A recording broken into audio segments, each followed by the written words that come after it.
to be nice with my unsolicited advice.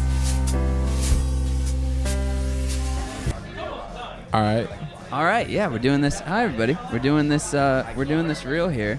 Yup. This is live from Bodega. Big old Bodega on High Street. Oh, Bodega on High Street. I got sit down with me. So what I'm doing here is I'm doing open mic, cat call for anybody who wants to cattle call, not cat call, cattle call. And he was the first guy to walk into the bar, and he's the first dude on the podcast. Yep. What's up, buddy? Yo, what's good? It's I, or Isaiah, or Unknown, or Big Nine, or who's that nigga? Pause real quick. Is it hard to go by so many aliases? Honestly, no. You know, I've always liked playing different characters in my life. Just playing whatever comes to mind, like just letting imagination just roar, you know what I'm saying? Is this your first time on a podcast? No, actually, I've made my own, and then really? Yeah, I've done some interviews. One with Hooligan Recordings. It was it's not. I don't even know what their relationship is right now, like the two founders, but nothing like wrong or anything like that. But they're just not doing anything with Hooligan at the moment. But yeah, Hooligan and yeah, I've just done my own like things, honestly. Have you heard yourself in headphones before? Yeah, like I'm a recording artist, so I'm always listening to myself. Okay, cool. Yeah.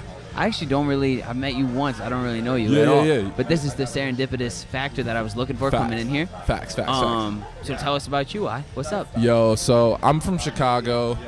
A lot of people know me as like a manager here in the city of Columbus. Also like a drummer and kind of also a model.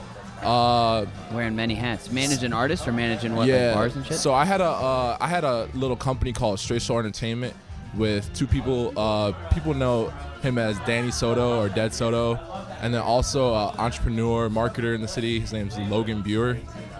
So he has Straight Soul. It's like a trademark for like fashion and stuff like that. And Danny has faces. Yes, Face Fundamental.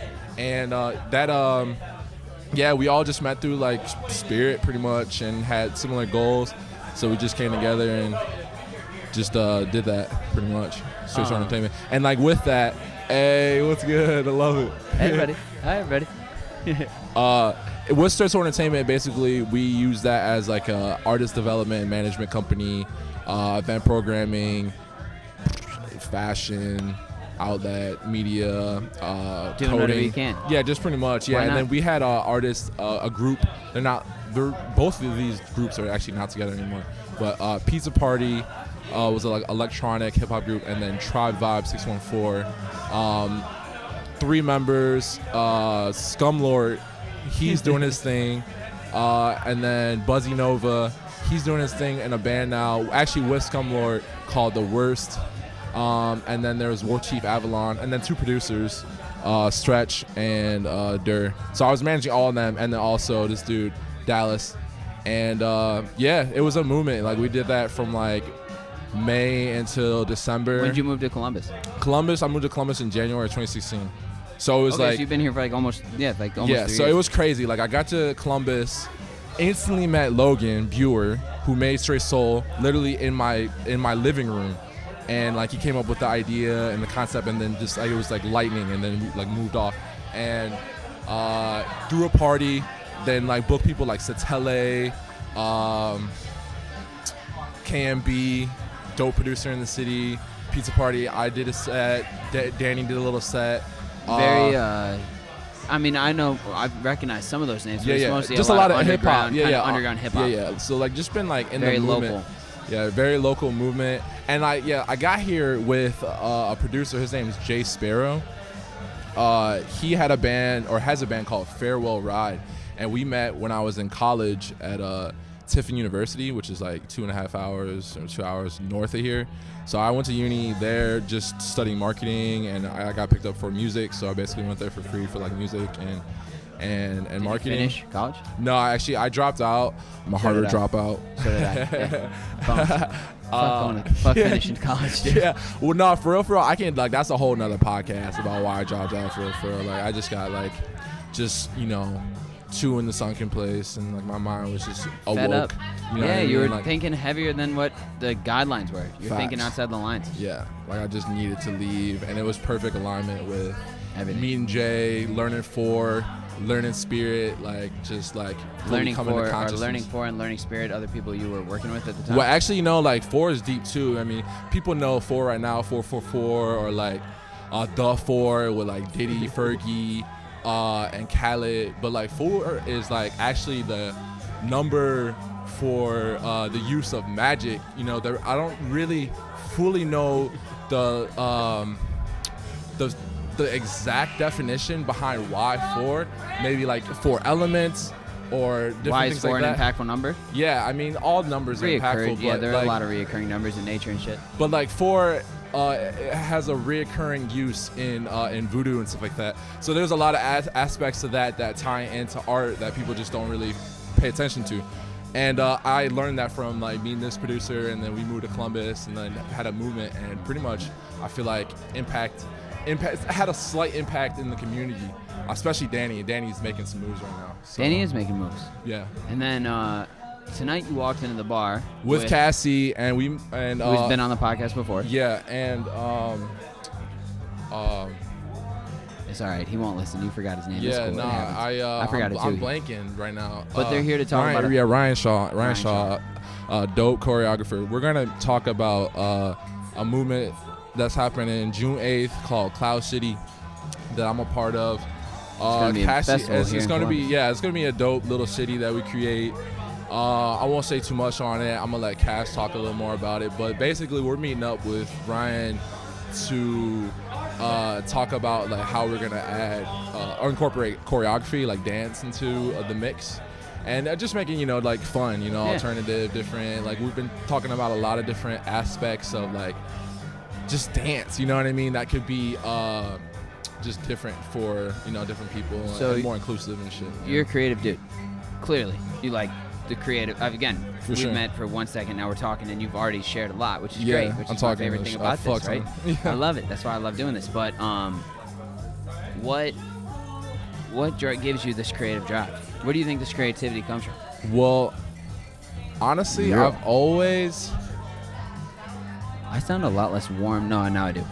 Yeah, sorry. Continue. No, I don't know. I feel like creativity has always been just flowing out of me through making other people laugh. That was like the biggest thing. Yeah. You know what I mean? No, I know the feeling. That was like if I the can make root. somebody laugh. Like I used to do these I do long-winded Instagram stories now, but I used to do long-winded Snapchat stories because it was like less, Snapchat's a little more private. It's a little more goofy. And if I got a ha-ha or something from somebody, my validation levels Facts. went through the Oh, fucking I roof, swear to dude. God. Like I felt Yo, like- amazing. Like that's the only reason I do most of the shit I do is try to get a laugh. I swear, like I went to LA recently, like a month ago, and I just decided to just troll and like do a little like series of skits, Just troll. and some people like really like loved it. And now I'm gonna be doing some like comedy stuff with a dude, Dylan Nelson, in the city. We're gonna do some stuff pretty soon. Both doing a lot, but we're both still like pretty passionate about the idea. Do you ever find yourself like after a party or like after some event when you're highlighting it to somebody else, you tell them the joke you told that made everybody laugh? Yeah, Like my probably. roommate's here, he's bartending, Yeah. and shout out to Brian. Hi Brian. Hey buddy. He and me will get home from like a thing, and he's like, I said this and made everybody laugh. I said this. It's very juvenile, but like it's important to make For people sure, laugh, yeah, bro. yeah, facts. So- I mean, that's what it's all about, like just laughing and smiling and shit, and just being optimistic. Having for fun. sure.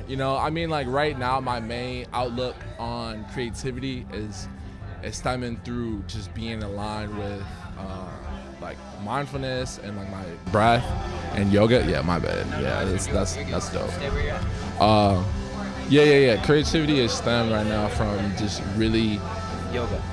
Yeah, yoga. I mean, for real, a lot of creativity is coming from ego too, and we were talking about that right when we met up. That's why I And said we have to stop talking and sit down and start podcasting. I'm gonna turn you down because the music's way too loud. Yeah, But we'll get a little closer.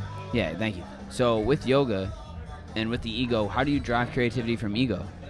Because I mean, like, all right. So I read this book called The Fourth Way, or is it? Yeah. The Four Fourth. agreements? No, The Fourth Way. by Ted Decker? Nah, I forgot the name of the author. I should remember this. But basically, it goes into the concept of I, and I not just being, and I'm like, this is totally layman's term, but like I is basically not just you, but like all.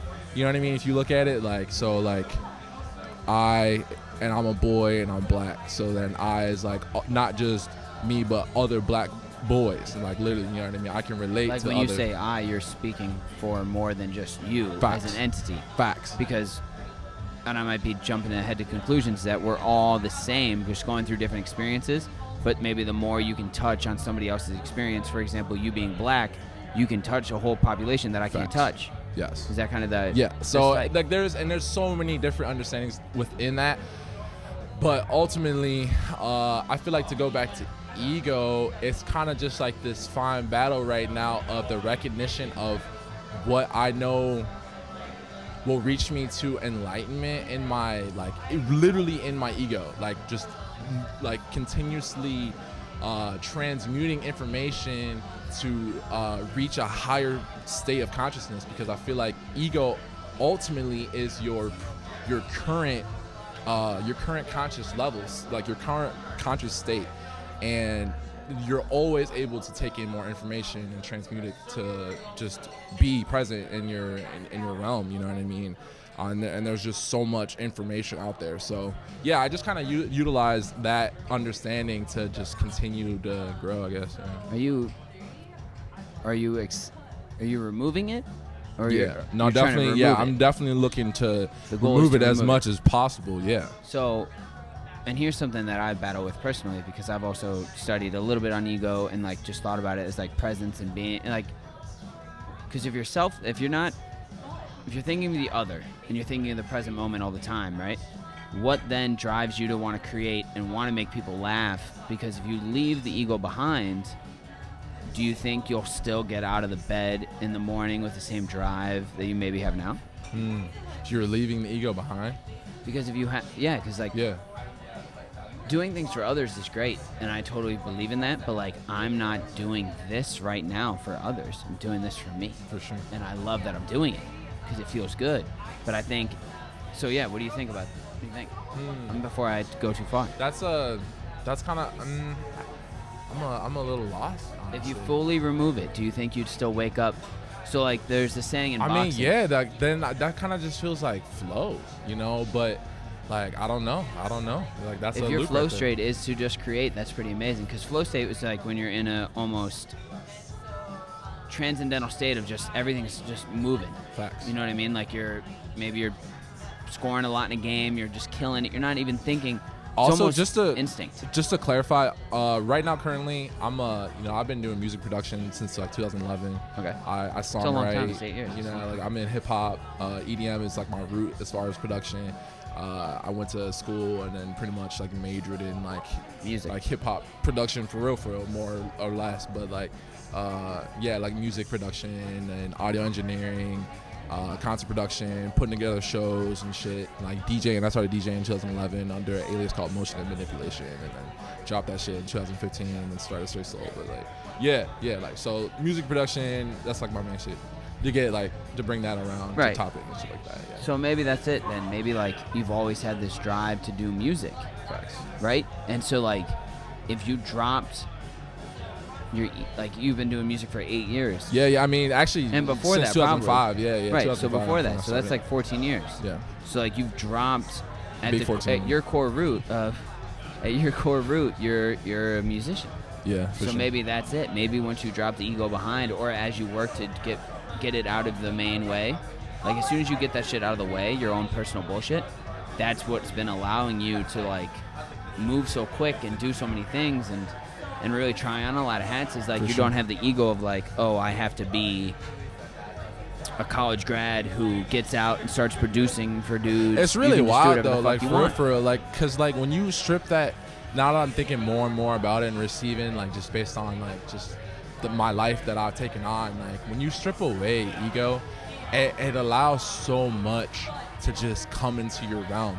Like even from, talking to a homeless man on the street, or being able to walk on Silver Lake Boulevard and have like the founder of a company that I won't even name right now, like basically acknowledge you as a like spirited being, you know what I mean? It's just like one of those things, like you strip away ego and it's just flow. Then those things like, allowed to happen. Exactly. Because your ego is what's stopping you from maybe talking to that homeless man because he's below you, or he's not human, or he's asking you for something and you don't know how to respond to it.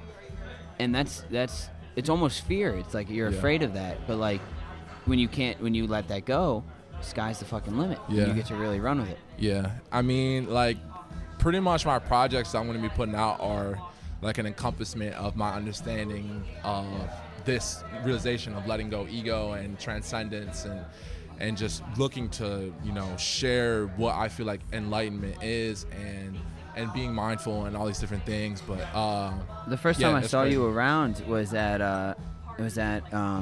Collaborate and Elevate. Thank you. And it was a what would you call that? It was just a speech. Like, so Niall Woodson was giving a talk. It was a positive talk. It was kind of like seeing a speaker and them sharing their experience and them sharing what things helps them out.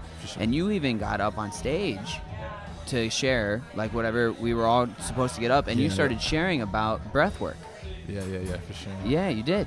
I literally feel like I do so, like, I don't do a lot, but like I just have a terrible memory. I swear to God. Like I literally don't even remember like the context of like. No, I remember being there and sharing, because I didn't plan any of that. It was so in the moment. Like I knew I wanted to talk, but like do you remember any of the context of that? Like, what was the question? That would like literally help. No, me. I don't remember shit. Yeah, I don't remember shit. Because especially, and that's the funny thing is that like even with podcasting or when you're at a live event, the details kind of go away because you're so present. You know what I mean? Like sometimes I'll find myself just forgetting about a whole like I don't remember talking to them at all. Like I don't remember what we really talked about. Even when I have to do the show notes for it like that next night, it's like I don't remember what the fuck was spoken. So I love recording. So I love because it lives just forever. Audio, it lives video, forever. And for sure. when you have to sit in front of this, I think it brings you a little more on your game. Yeah. Your headphones on, you can hear yourself. There's a microphone. It's crazy. We're at a bar. Yeah, it's a dope environment to be in, to be doing this for sure. I think so. I think the music, at first I thought it was going to be it's a social experiment. At first I thought the music was going to be annoying, but I think it's nice. Nah, it's a vibe, yeah. You want some tunes going on. I just put the candle in front of us. I'm going to get maybe like a bottle of wine sitting here, pouring up with people. I don't drink, but you don't drink? Yeah, I mean, like I used to for sure. I had a whole lifestyle around that, like that was working pretty well for me, I guess. But I'm just looking to like reach a higher state. And you feel alcohol is going to slow that down? Yeah, I 100% agree. Yeah, I've been playing around with sobriety. I haven't been doing very well with it, but like all I do is smoke. You know, I'll take a little. Take a little Molly. Like, take a little something now and again.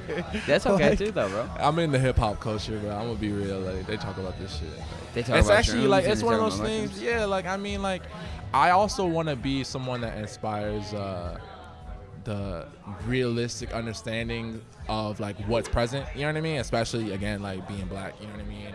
But like I just feel like with drugs, there's like a holistic aspect that to some of them, really, to some drugs, but really just if you break down each substance like to its root, it's still deep down it's supposed to cure you. Yes, it has like a spiritual substance to it. I feel like for example, like heroin, which I've never done, but like opioid, I think of like Eastern culture. So a monk is literally probably doing a headstand for like 4 hours or training like ridiculously. Like for him to like, I'm not saying this monk was like doing like heroin or opioids or something. No, like he was smoking but like opium. he was probably smoking opium to like be able to center himself and also still have the mind and capacity to be able to move forward with his training. Like I don't know, like it just makes sense to me. Like, and then you think about like cocoa leaves, which is what people used to eat, which is the derivative of cocaine. Warriors used to eat it and hunters used to eat it while they're on the field because it kept them alert. Facts. And so you're keeping yourself alert. So at that point, and me and my friend Christina like to call substances this, is like they just if you don't overdo them and go crazy, like it's hard to run the straight line of humanity and like life And so the drugs just kind of nudge you in to like the right space. That's crazy. Yeah, like smoking weed at night, I need to relax a little bit. What's the difference between smoking a joint and drinking a little bit of wine? Yeah. Or maybe watching a little bit of TV, or maybe masturbating. Exactly. Yeah, It I mean, calms it's you all down. the person. Yeah, it's all the person. And It's on the you know person. what you need. But I applaud the fact that you're sober. I really have been trying to mess around with that. Yeah. Big facts. You Yeah, wanna- it just helps the mind state. Like ultimately, like just to go back to breath work, you know what I mean? Like another little conscious tip. I feel like I've just been able to like cultivate an understanding around it that allows me to like still enjoy substance, but then like come back to body and be like, all right, like I can like literally like restructure my pathways inside by breathing, like, you know, hard breathing or you know, like Wim Hof kind of set a trend. You like Wim Hof? Yeah, he's I dope. love Wim Hof. Yeah, like literally that breath, like that understanding that he created around that, like is profound. Like I've been able to basically like time myself with holding my breath and like see increase in my like breath holding in a matter of like 5 minutes of doing this. Do you do practice. cold showers? Absolutely. Yeah, so do I. Yeah. They are exhilarating. Not every day, you know, like when I feel it, you know what I mean? But You like, have to yeah. feel it. So like there is, and that's the best part about. And I didn't. It's cool that you brought up Wim Hof because I love Wim Hof and I've been following him for a while now. phenomenal. It's like Yeah. it becomes this thing where, can you be perfect every day? No, but like on a Tuesday you're taking a shower and you're feeling a little more ballsy and you crank it to cold, and you sit there and you try to capture your breath. Just doing that once a week can have profound results because one, you're doing something that's uncomfortable. Two, you're doing something that's good for you. And three, just taking the nerve to be uncomfortable. I think that's one again, but like I really think that making yourself uncomfortable for just like a little bit of time can really like make you want to do more things. Facts. You know, I literally use Instagram right now as like I don't know, like a database for new information all the time. Because I'm always looking at like, just you know, mindful shit, like different Great things. way to use Instagram. Yeah, bro. yeah. Like so, and like it's always sharing like insightful things for me, other than like memes and shit. But like the one thing I saw recently, actually it was last night, that like fish don't have like the neocortex. I forgot what it's called specifically. That basically like emits pain. To like pretty much most fish, like there are some fish Don't that feel have pain? it, but like they basically don't feel pain. Like what we know as pain, like fish literally don't feel that.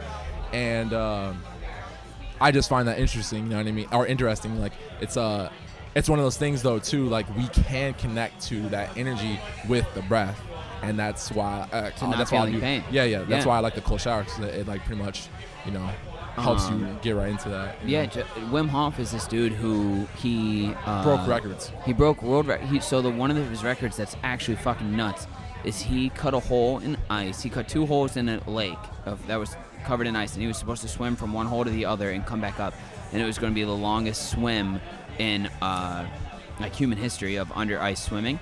But he missed the hole. Do you know this? He missed the hole. I actually did know this. And he comes up, and he's under the ice, and he's missed the hole, and everybody sees him miss the hole, and everybody's freaking out. He realizes he's missed the hole. He comes back around and comes out. He had frozen his cornea in his eye. His left eye had become frozen because of how long he stayed under extreme temperatures. He came back up laughing, smiling, breathing. He's like, all I did was, and you know how he talks, like all Swedish and shit? Yeah. Like, all I did was fucking breathe. And I just did this, and I brought my eye back through breath. And that is fucking nuts, dude. It's real. And he's leading people up like mountains in their shorts and underwear, like while they fucking are in sub-zero temperatures. Yeah. It's unreal. It's really crazy. Like I've definitely utilized this knowledge to such a slight degree, and the remembrance of it always brings a fire back to me to like just do it proactively, because I even recently I've been kind of just like tense and stuff like that. So like as of yesterday, I started literally like going outside like a few times during the day, because I just work from home and like and it's cold out. practicing it. And that's what I do too, is I Yeah, just yeah. sometimes go outside without a coat on, Facts. and I just see how long I can Yeah, last. like no shirt and like shorts. I've been doing Yeah. that. Yeah. Yeah, a couple times underwear at night just to see, just to really go for it. No underwear. honestly though, like just to go back to like 2017 right quick, like after we're going back. Yeah, bro, like, memento around. It's your mic. like, Go just for like it. Columbus, Open mic night. like Columbus really like inspired a lot for me. Like meeting Danny and then meeting shout out Buddha Zan. Like he's got a huge movement that he's like cultivating, and yeah, like they just opened my mind to like so much knowledge. And 2017 was just a big year for me because I was able to like pretty much just ground myself in this new knowledge, meeting new people and experiencing life and stuff like that. But yeah, no, I started the year on some like real like crazy vibes. Like I was in Chicago winter, but like very grounded in my body. I just started like being a vegan and fasting and like dancing pretty much like religiously, you know what I mean, for like at least 20-30 minutes a day, like spinning in circles and like doing headstands and all this stuff that like my energy was so high. And yeah, like I would like just walk around outside. Like, how do you feel about creative dance? Do you know who Aubrey Marcus is? That sounds really familiar. Bro. Creative dance, yeah, like I mean we should literally, I mean I want to like build a class in Columbus around just like freedom dancing. Yeah, pretty much like what is it?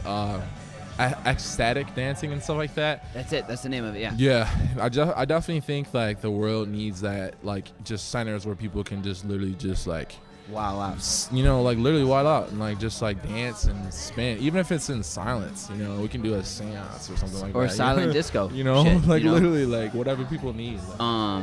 Yeah, Aubrey Marcus is actually the person who brought Wim Hof to my attention, ecstatic dance to my attention, and brought a lot of psychedelic medicine to my attention too.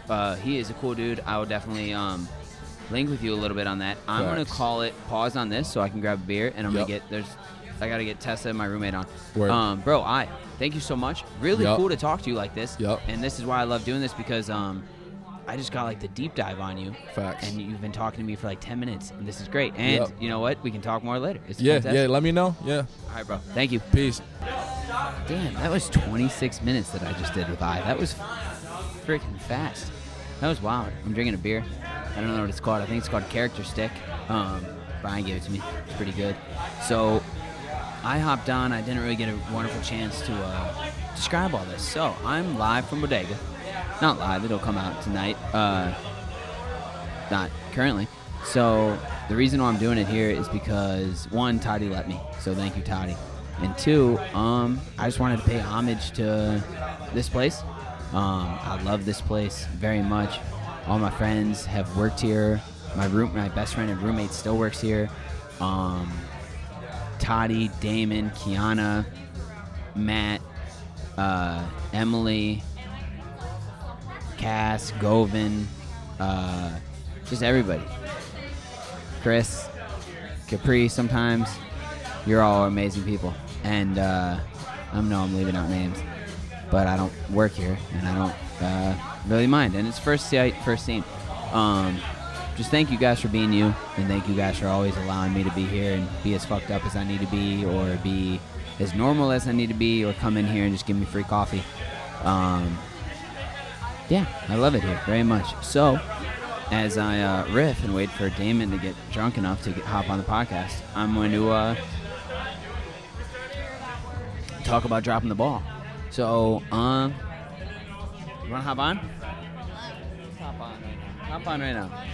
Just say hi. Put the headphones on. You'll sound so good. Oh. I hope you. Here comes Kiana. Here comes Kiana. We're coming to you live from Bodega. Live from Bodega. Wow, your voice does sound good. I thought it might. Right below Presco. Presco Labs. Does it sound sultry and enticing? It does. It sounds very good. You're working right now, so I'll let you go soon. Plug all your shit. Plug all my shit. Plug all your stuff. Listen, At Kiana. Down low. My single drops Valentine's Day on all platforms. All platforms. Does it drop on Spotify? Yeah. All platforms. Yeah. And we're also doing a show Friday. I don't know when this is going to drop, but It's going to drop tonight. Where are you doing the show? Ruby Tuesdays. Oh, wonderful. On Not the campus. rest- 19. yeah, not the restaurant. No. There's a bar on campus called Ruby Tuesdays, and it's awesome. Cool. Yeah, I'm on at 9, opening up for Workman Music, Thomas and the Workmen. Thomas and the Workmen. Yeah. Who's playing for you, Damon? I'm playing by myself. Playing by yourself. Yeah, it's That's how I the like it. best. Yeah, because when you get that Gratification from the audience. It's all no, yours. when you get that money at the end, it's all for me. Yeah, girl.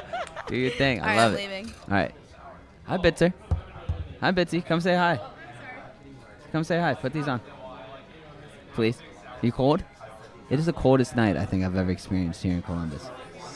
Shit, You have to talk into the microphone, and as soon as you start, you'll hear yourself. Look at the mic. Don't look at me. I don't like this experience. You don't like this? This All right. is- Well, I'll limit it to just you not liking it, and I'll just take you off the mic. Okay. Okay, that's fair. Thank you. You're welcome. See, now you're Thank getting, you for the experience. You're welcome. All right, everybody. Bitzer's gone, but now we have Craig. Hey guys, how's it going?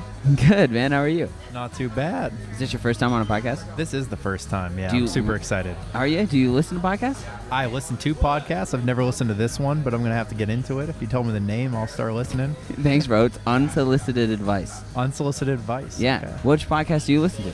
So I'm kind of a sports guy. I listen to a lot of, I listen to Part of My Take, which is like a Barstool podcast. I listen to Joe Rogan here and there. Joe Rogan.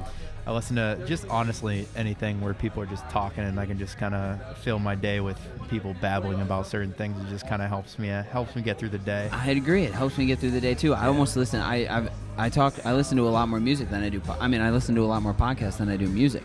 The last year or two, honestly, like I have all these albums that come out and I'm like, there's these artists and I'm like, I really got to listen to this, and I'll sit down and listen to it for 3-4 songs, and then I'll just end up back at a podcast because it's just like it's comforting for some reason. So you only listed 2 though. Do you have another? You just listen to those 2 a lot? I mean, you can listen to Joe Rogan 4 times a week for like 8-9 hours. Right, So and then there's this. this. So one of the websites that I follow, Barstool, which is like a sports website from Boston, which is where I'm from. They have a couple different websites a couple different podcasts that I listen to. One of them is Mixtape, and they're 3 times a week, and they record for like sometimes 3-4 hours a show. Yeah. So it's like that's like 12 hours. It's a lot of content to be able to Sometimes it describe. takes me like 2-3 days to digest just one of their episodes. So Right. I just it takes me a long time. You're from Boston? Yeah. You don't have an accent? I don't know. I Did grew you up in the drop? suburbs. Okay. My mom has a crazy accent. Grew up in the suburbs, like Central Mass, right out probably 30-45 minutes outside of Boston.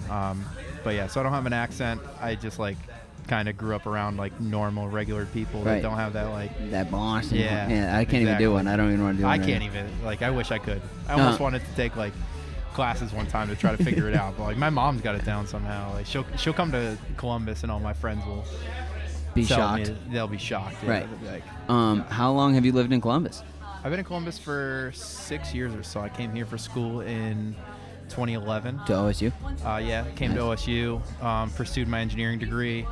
Didn't quite work out. Got really, really close. Probably still going to go back eventually, but then I just kind of got stuck here. I love it so much. There's a lot of love young it too. people. I made a Yeah. lot of good friends here. So It's a I'm great just here, neighborhood. yeah. I did the same thing. I moved from Cleveland, and just am stuck here. I love it Yeah. here so much. Why wouldn't It's I an want easy to place to get stuck. There's a lot of there's good food, there's good bars, there's good people. So nice. It People are so reminds me great. so much of Boston because it's got a small city feel. It's still really clean. It's not super dirty like New York is. I don't have anything against New York, but it's kind of dirty. So yeah, that's kind of why I like it here. I'm planning on moving back to Boston eventually, but I've been saying that for the past 2 years. I still haven't done it, so who knows what's gonna happen. Actually, this year I made the decision. I was like, I'm not leaving. Right. I'm not leaving Columbus until at least I do I got a pretty semi-big bucket list. If I can get all those things done, maybe I'll move. Right. But I'm comfy. It takes a lot too, man. I'm trying to plan it out right now. So I'm done in July with my lease. I'm trying to plan that whole thing out, and maybe moving. It's a lot then? of money. Maybe moving in July. In July, yeah, to Boston, and it's a lot, man. I've already been trying to save up some money. You got to save up. You got. No, Taking you're a good. picture of me. Paused. It's all good. You got security deposits. You got deposits for your electric bill. You got deposits for your gas bill. You got to find a job. You got to find. It's 3 months. It's 5 there. months of rent to move to a place. Exactly. So that's what I'm working on it now to save up money and try to make that happen. But I do have a lot of good friends back there from high school, so thankfully I have some help. But it's not just going to be going to a random ass city where You don't know anybody. I did that for college when I came to OSU. I did it on purpose. I was like, I don't want to know anyone. I'm just going to come here. I'm going to make all new friends. Worked out really well because now I have 2 different groups of friends in 2 different parts of the country. Which is beautiful. Yeah, it's great. I'm going to give you my phone so you can @ yourself if you have social media. Absolutely. And what is this, Twitter, Instagram? This is Instagram. I'm almost exclusively an Instagrammer just because I love it so much. If I knew my tag, I would put it up and check real quick. You decided distinctively to be like, I'm moving. That's a badass decision, dude. Well, so things happen in your life, and you decide that you need to move a certain direction. But to be honest with you, like, things happen. I broke up with my girlfriend, and I'd been planning out with this for like 3 years, and I just decided now's the time. Like, what do you do for work here, Craig? If you don't mind me interrupting. So I went for my engineering degree, and didn't really work out for me. Wasn't really something I was super interested in. I've always been into the food industry, so I got in with this company called Condado in Columbus, and I started at Short North when they were just 1 restaurant. And I just fell in love with it. I fell in love with the concept. It's a great concept. They've grown really fast. It's a great company to get That's in how you with know at the Bitzer, bottom 'cause floor. you work Yeah, that's how at, Bitzer trained me. Oh, really? Yeah, she trained me as a bar back at Condado. Now I'm a server. I bartend and I serve there. And I've been there for almost 3 years, and I love it so much. I'm really, really hoping that they will eventually bring a restaurant to Boston, and then I can just go back home where I know where I am, and I can still work at the restaurant that I love. Because you like it so much? I love Condado, yeah. That's where I'm at. I am a service industry kid too. I've been in the service industry for 10 years. I actually have a tattoo of it on my arm, a pineapple, because it's the international sign for hospitality, which the bar manager here also has. Bro, it's addicting. Yeah, it's an addicting world where it's not just the money either, it's the people. It's the people. Yeah. And it makes it the hardest thing to do is when you either want to, 1, get out of it, or 2, get into it. It's just like this thing. It's like you have some of the coolest experiences of your life. Because I've done other gigs. Like, I've worked other jobs. I haven't just done service, but like service has always been there over those 10 years. Yeah. It's hard to beat. It's crazy because I'll come into work, I'm having a terrible day. And then I just, I put my brave face on and I decide, everything's good. I'm just going to go up to these customers. Yeah, exactly. I'm gonna give them the best time that they can possibly have. When I go up to a table, maybe it's a group of friends from college, or maybe it's a family, and I go and I greet them, and they're just so nice. I just have a great experience, and it makes my entire day. Like, it just giving those people a good experience and having them at the end of the meal say, like, thank you so much, that was amazing service. That's why I do it too. Even if they don't tip you, that it doesn't matter about the tip. It's just like not about the fact that they appreciated it, Because sometimes, really good. I know, because sometimes there's, especially if you go to a place that has regulars, which I'm sure you do, but I don't know how regular your regulars are. A little bit. But like, some of the more low-key places I've worked has like people who are in there every day, and they're notoriously bad tippers, but they're in there every day. Right. So they're in there every day taking care of us, and like, you gotta love those people because they're keeping the lights on. Absolutely. Jacob, I'm sorry I didn't get you a shot. That's okay. I don't need one. But yeah, we have regulars. We also have 10 restaurants, so regulars go to all different types of restaurants. Right. As soon as you see a Condado. Cheers, guys. Cheers. Happy podcasting. Craig, you are killing it at this, my friend. You know what? I actually talked about this the other day because I had a fellow podcast enthusiast on. If you've listened to podcasts, you have always kind of wanted to do one. I've always wanted to do one, and I've been told before that I should do a podcast. I just I need to find my lane, I think. I need to find out I'll talk about anything. So then I love sports, I love music. Well, this is called unsolicited advice, and I'm going to give you some unsolicited advice. Is that if you want to talk about everything and anything, you like Joe Rogan? Has he ever had just only comedians on? No, just talk. Yeah. And if people like it, if they like it. But at the end of the day, I do this for me. Like, my mom or my friends will call me and they'll be like, they should be shorter. Just the people who are around you who give you input, and I value their input.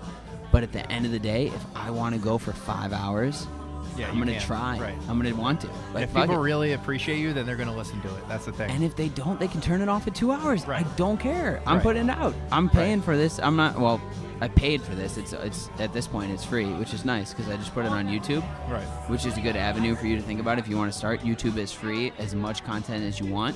Whereas like iTunes and those other places, Spotify costs money. By the way, they cost money. You should know that, people. It costs money to put your shit out on the internet, which is funny. But Sure does. Yeah, so you're doing great. Thank you for doing Absolutely, this. man. Well, I appreciate you having me on.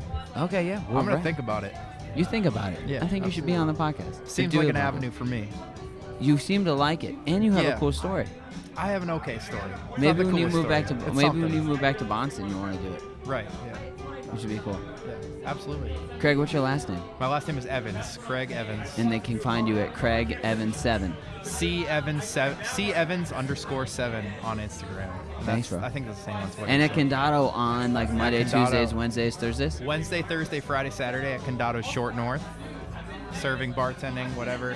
So, yeah. Are you there? Are you at the other ones the other days of the week or just that? No, just that one. And that's another beautiful thing about the service industry, people. You can work 4 days a week and live your life. That's exactly right. Before you leave, I want to ask you this. What time of day do you go to the grocery store? If you go. What time of day do I go to the grocery store? When I wake up, since I work basically second shift, around like one or two. And there's no one there. There's no one there. And it's the best thing in the world. Right after the lunch rush, when everybody who's out of work goes to the grocery store. To grab something healthy. Everything's picked clean pretty much sometimes, but you go there, you can get people to put stuff back on the shelves. There's no one there. It's amazing. And that's one of my headphones on and I just chill. Headphones on and chill, and that is one of my favorite aspects of the service industry is I call it normal people hours. Yep. We do not apply. Yep. We do not. Normie hours. Exactly. So we get to do that. Yep. Because the grocery store for everybody else can be very stressful because you have to wait in line. I haven't waited in line at the grocery store, and anytime I do, I make an Instagram story about it. It's awesome.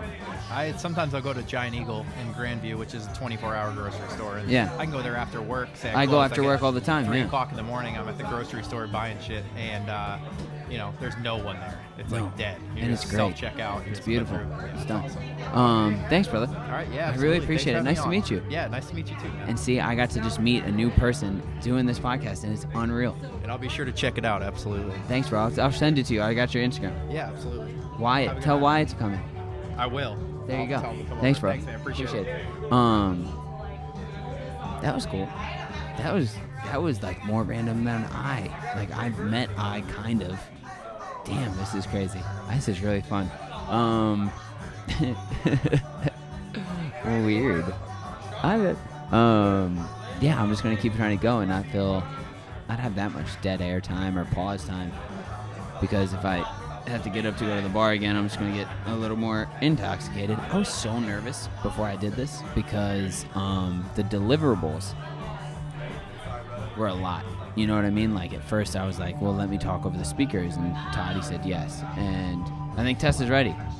Tessa is my roommate, and she's here, and she has listened to every single episode of my podcast except for one, and it's the one that came out yesterday. And I am very excited to have her on to talk because I love her, and she's my roommate, and I've known her for years, and it's great. She has a boyfriend. I love her as a friend. She's all right. Hey, Justin just got here. What's up? What's up, Justin? Are we allowed to hop on? Look at this. He just hops right on. Like I don't even need to tell him anything. Here, put those headphones on. Yep. And this is the microphone, and you talk into this. That's how you do so it. this is how this works. Okay. This is how a podcast works. Oh, nice. Podcast? Podcast. What do you pod? What's a pod? It's not pod. It's pood. Podcast. Hey, buddy. Hey, how's How it are going? you?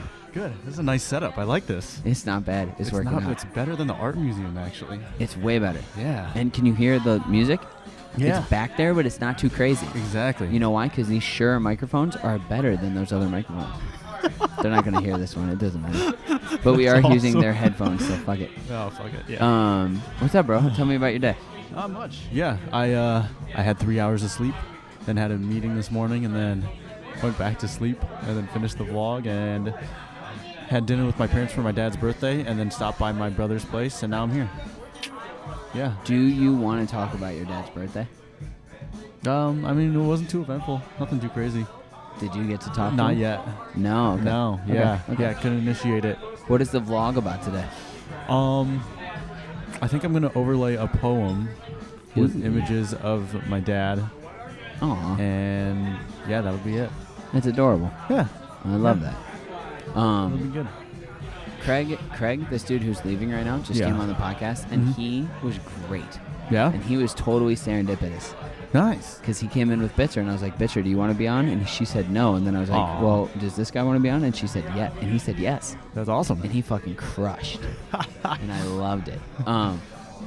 Bye, dude. Thank you. See ya. All right, so you got 3 hours of sleep? Yeah, but yeah, as I was leaving my brother's place, he was what was he asking me about? Well, we ended up talking about The Office, and how I told him that The Office actually wouldn't work for today's generation. Some people believe that. I think even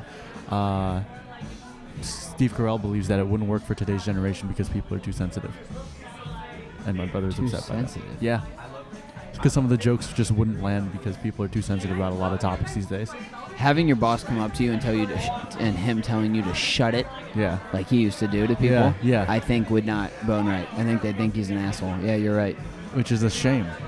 Well, no, because what happens is, and this is great. Thank you for giving me such a good topic to talk on. What happens is that I am the older person, so the next generation looks to the new media that comes out, but they also look to our media that comes out. So yes, could Seinfeld work now? Yeah. No, but if me and you took a younger kid, or took your kid and told him that this show is really funny and that me and you grew up watching the show together and that it meant a lot to us and we built it up, That's true. when they do watch it, they will find a love for it. That's good. That's a good point. So maybe if The Office was coming out now and like I don't know, 14-year-olds or 16-year-olds had to watch it, no. Yeah. But like, will I show my kids a couple funny Offices? Yeah, probably. Yeah, I'll make my kids watch that every day. It's really funny.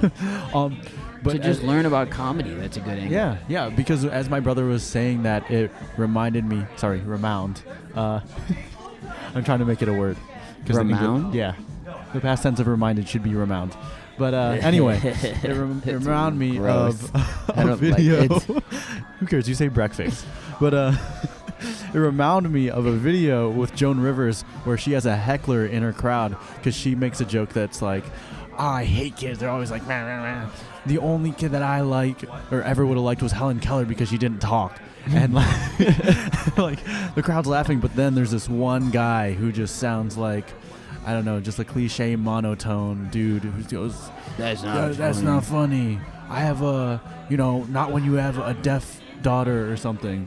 Sure. And she just, for her to be able to respond like this, it was pretty awesome. She just goes, you asshole, you fucking asshole. Like, no, comedy exists for people to deal with things and become better about things. Right. And I had a deaf mom. I grew up with a deaf mom, so don't you dare say that. Right. And if you see me later, because like later I'm going to talk about how I lived with a man for 9 years who lost a leg in Vietnam, and he went back for it because he thought that was littering. And it's just like being okay in that sense, and with a lot of different things, because the difference between a drama and a comedy are just perspective, like how the characters actually deal with each of these scenarios. Right. So if you apply that to your own life, it's all about like how you deal with everything. You know, I posted that today. Yeah. I posted that on Instagram today. I posted that it is not like I think it's 10% of life. I didn't post. I'm switching the quote around. I could pull it up on Instagram if I wanted to. Yeah. But it kind of goes into that aspect that 90% of life, or 10% of life is what happens to you. 90% of it is how you deal with it. Yeah. And if you're not going to be able to make a joke when you're in times of trouble, then you're not going to get through it. Because humor is a relief mechanism. Yeah, she actually even cited in the video.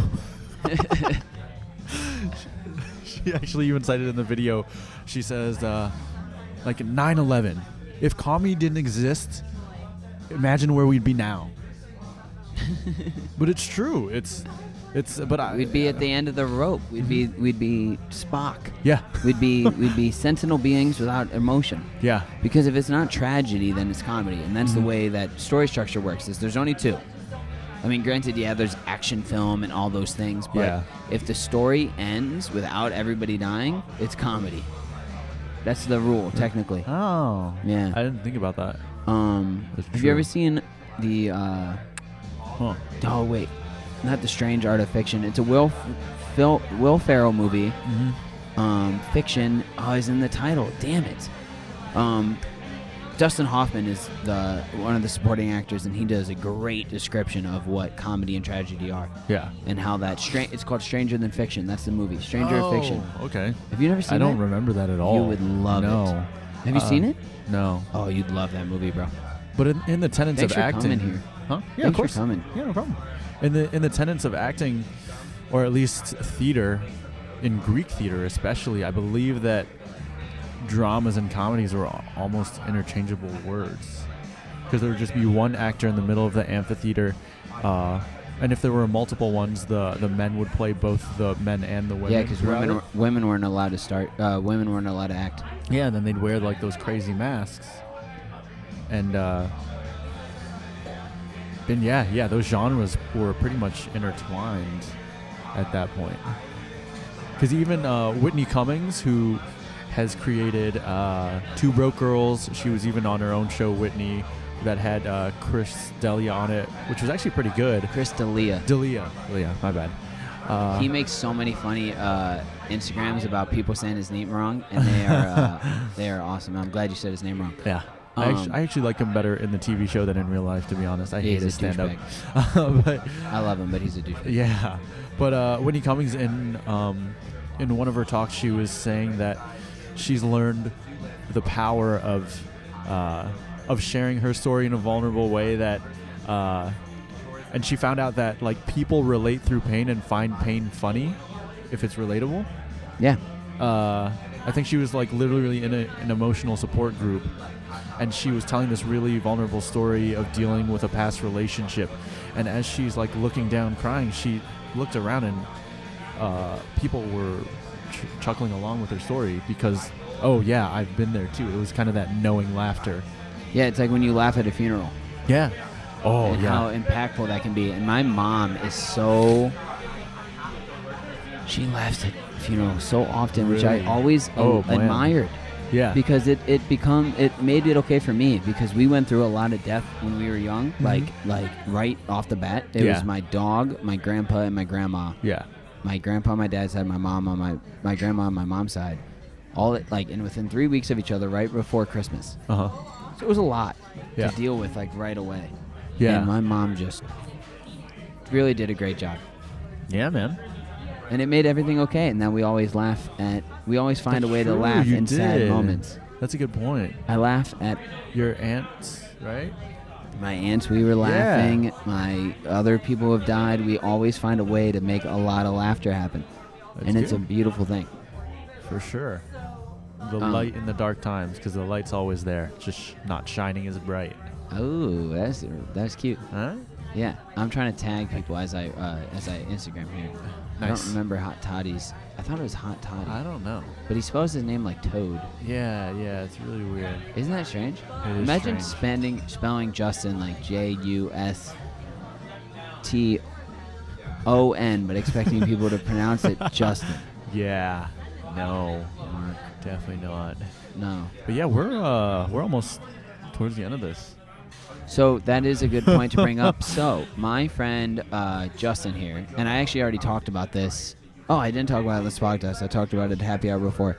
We're both doing 30-day challenges, and what I'm doing is 30 days of podcasting, and Justin's doing 30 days of vlogging. Yeah. Which we've, I guess, both chosen to be our chosen practices of art. Yeah. Our disciplines. Yeah. And as usual, he's done a lot better with it than I have, because he's better than I am. But hey, here comes Miko. And how have you felt about it? Here, let's. Hey, baby. Hi, buddy. Hello, Miko. Oh, what's up, Mr. Zobrist? Oh, just chilling, doing podcast from Bodega. Yeah, Bodega, what's up? They got the garage door on the side. They got the front door with the front door. Here we are, Bodega live with Mr. Zobrist. Bodega. Your body is so cold. Bro, they have floor-to-ceiling walls here, wall-to-wall floors, and it's phenomenal. Me and Miko caused a leak in here earlier today. Oh, boy. Let's get a picture. Thanks, Evan. Just hang out for a second. Come on after. Yeah, but in terms of this process, 30 it's been days. good. 31 days. I feel like I've gotten into autopilot Here you go. a little bit. One more framed one because Oh, maybe yeah. doesn't like it.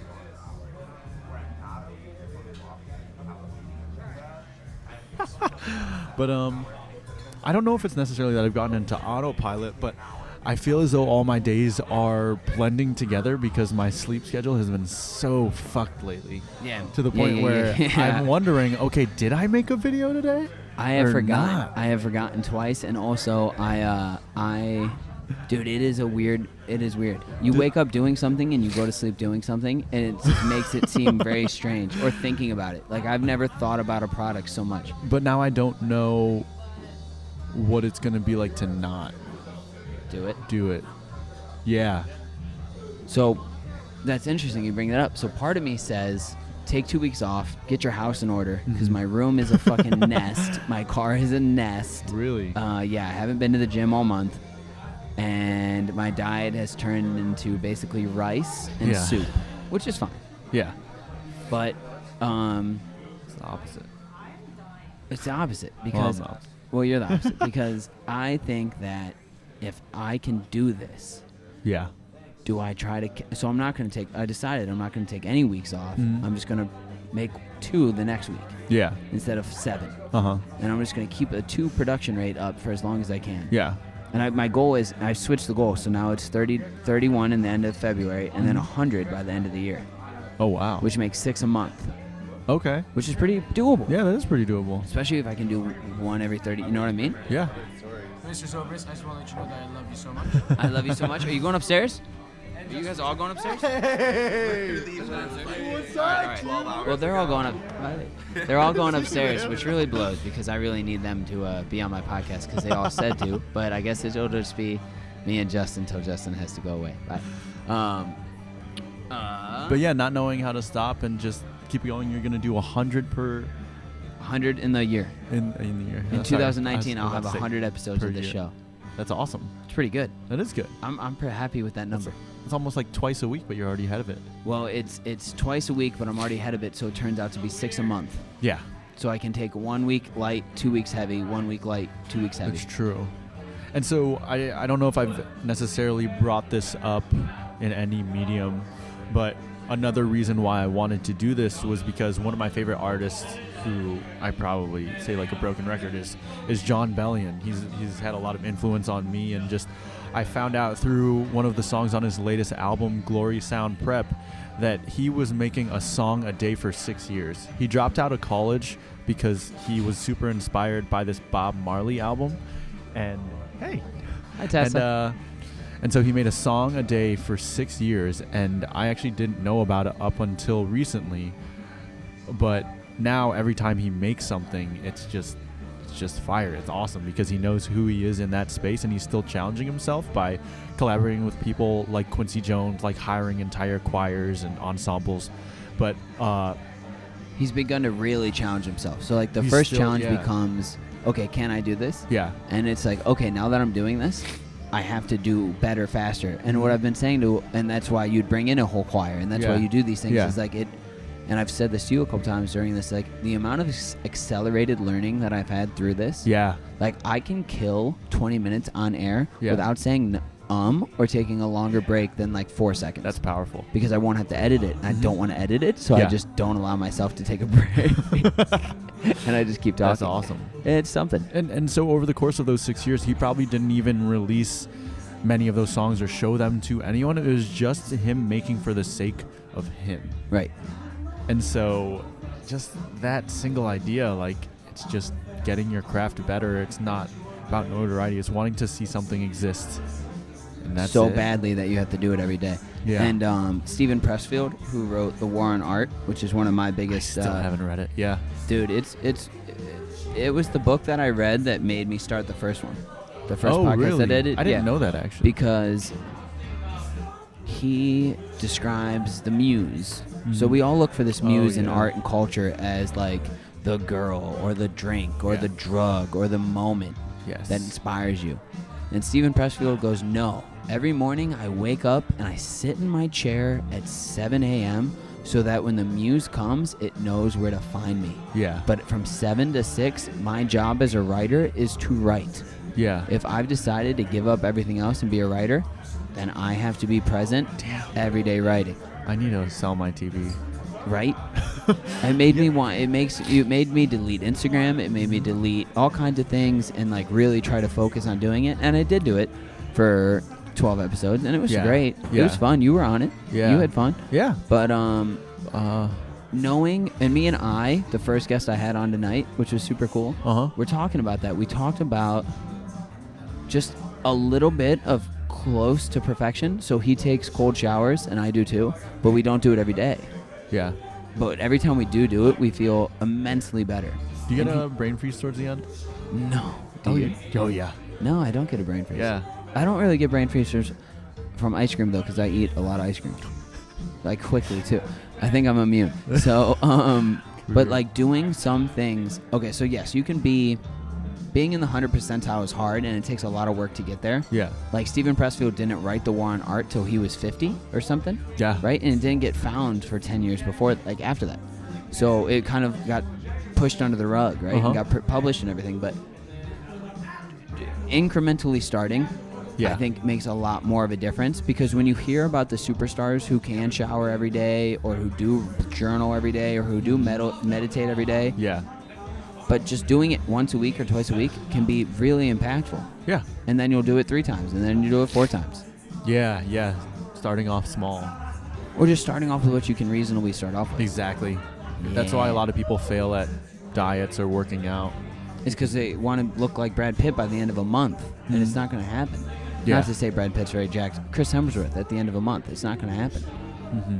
It's interesting. Speaking of working out, yeah, you dropped a video today that has a lot of your nudity in it. I know. I mean, it was all about, a lot more than I've ever shown ever. You looked, dude, I feel really good. I feel the most fit that I've felt since the marathon. So, Justin, being the overachiever that he is, he took on multiple challenges at once, whereas I only took on the one, and Sammy, our other friend, took on the one. He took on kind of 3. Mm-hmm. One was make a vlog every day. The other one was eat a certain diet and work out a shit ton. Yeah. And then the third was no masturbation. Yeah. And yeah, probably the hardest one at the end, right? Save the best for last. Yeah. The diet consisted of Slim Fast shakes. Yeah. Chicken, apples. Oatmeal and eggs. Oatmeal and eggs. And then sometimes you would splurge a little bit. Yeah. Throughout the month. Not even really splurge. We'll just eat food that wasn't those things. Yeah. Yeah. I eventually cut out chicken, but I would just eat those things, and I'm pretty sure my taste buds have changed drastically. Oh, they would. You did you did a somewhat pretty drastic elimination diet. Yeah, I always do that. I don't know, go cold turkey. Ugh, ask my ex-girlfriends. Shit. That was funny. Anyway, yeah. So I did that, and it was just, it was definitely this thing that I've wanted to do for a long time, just to see if I could do it, because operating constraints is where you just find yourself, and it's just like, okay, I have the resilience, the mindset to do it, and self-love. To do it. Yeah. Self-discipline is the barometer of your self-love. So it's like, okay. And that's something that I'm learning a lot more there's 2 natures inside me. There's 2 like yings and yangs inside me. Mm-hmm. One of them is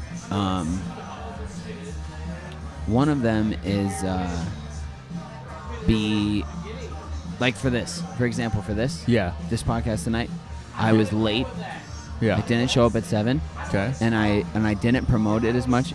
There's part of me that's afraid of doing things fully because of the result. I have a lot of fear inside me, right? Yeah. So by not doing it fully, right? How are you not doing it fully?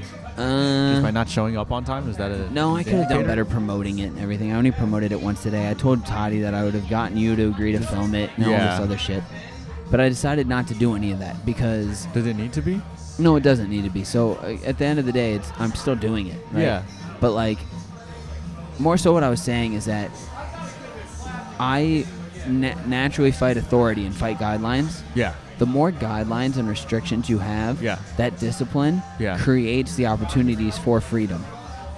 Because when everything else is kind of accounted for, Yeah. When your house is in order, it really allows you to kind of explore because you know that actually everything is good. Yeah. Like everything's good. So now I can really be free to play. That's But true. it takes a lot of effort on the front end Yeah. and on the daily to get to a point where it's like just fun and freedom. Yeah. At least for me. That's what I'm learning. Huh.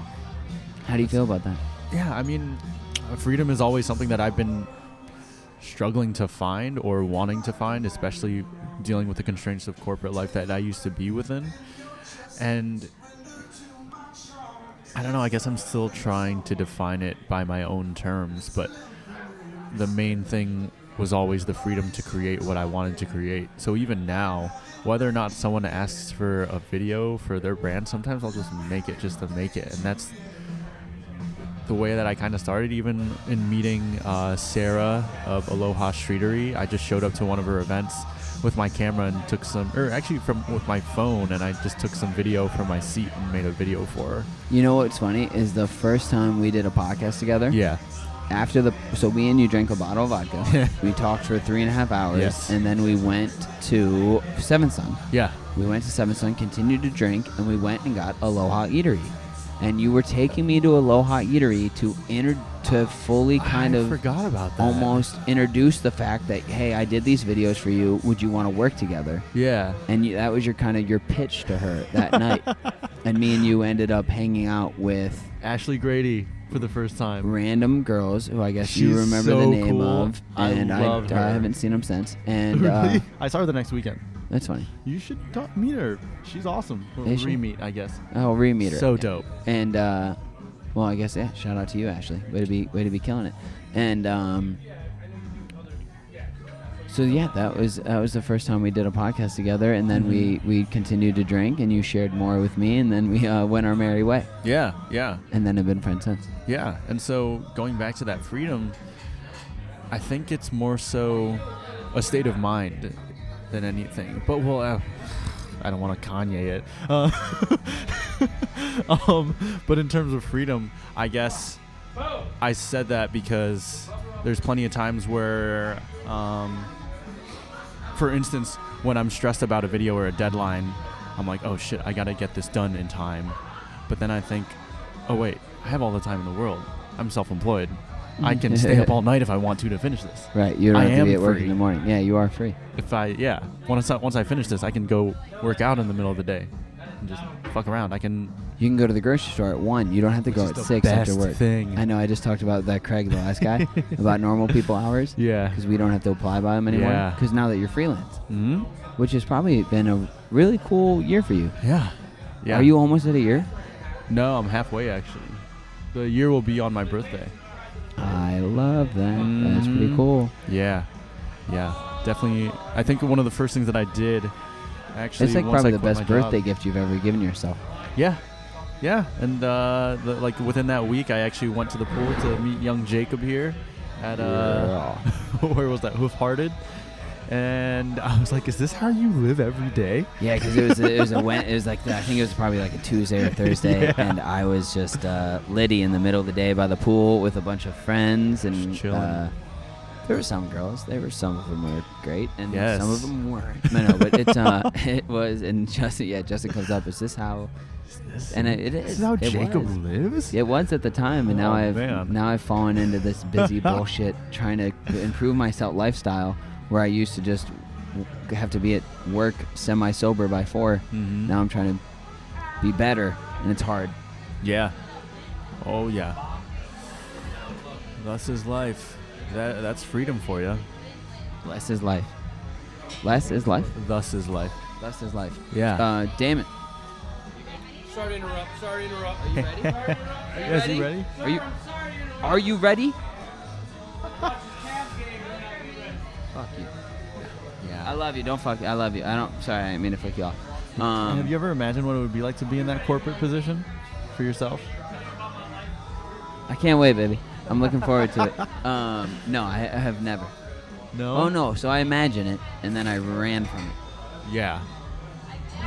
So I've okay. So like, there's been moments of panic where I've almost gotten close, and I've gotten more corporate gigs. For example, Orange Theory, which was during mine and yours friendship, and then David's Tea, also during our friendship.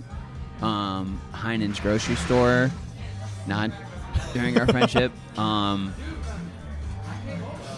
so that kind of becomes what I was talking about earlier, is those structures and guidelines and rules, and so many rules about just the day-to-day operations of like not being able to carry 2 pallets at once at the grocery store, or having to file everything a certain way, which I understand for organizational purposes, but fuck that.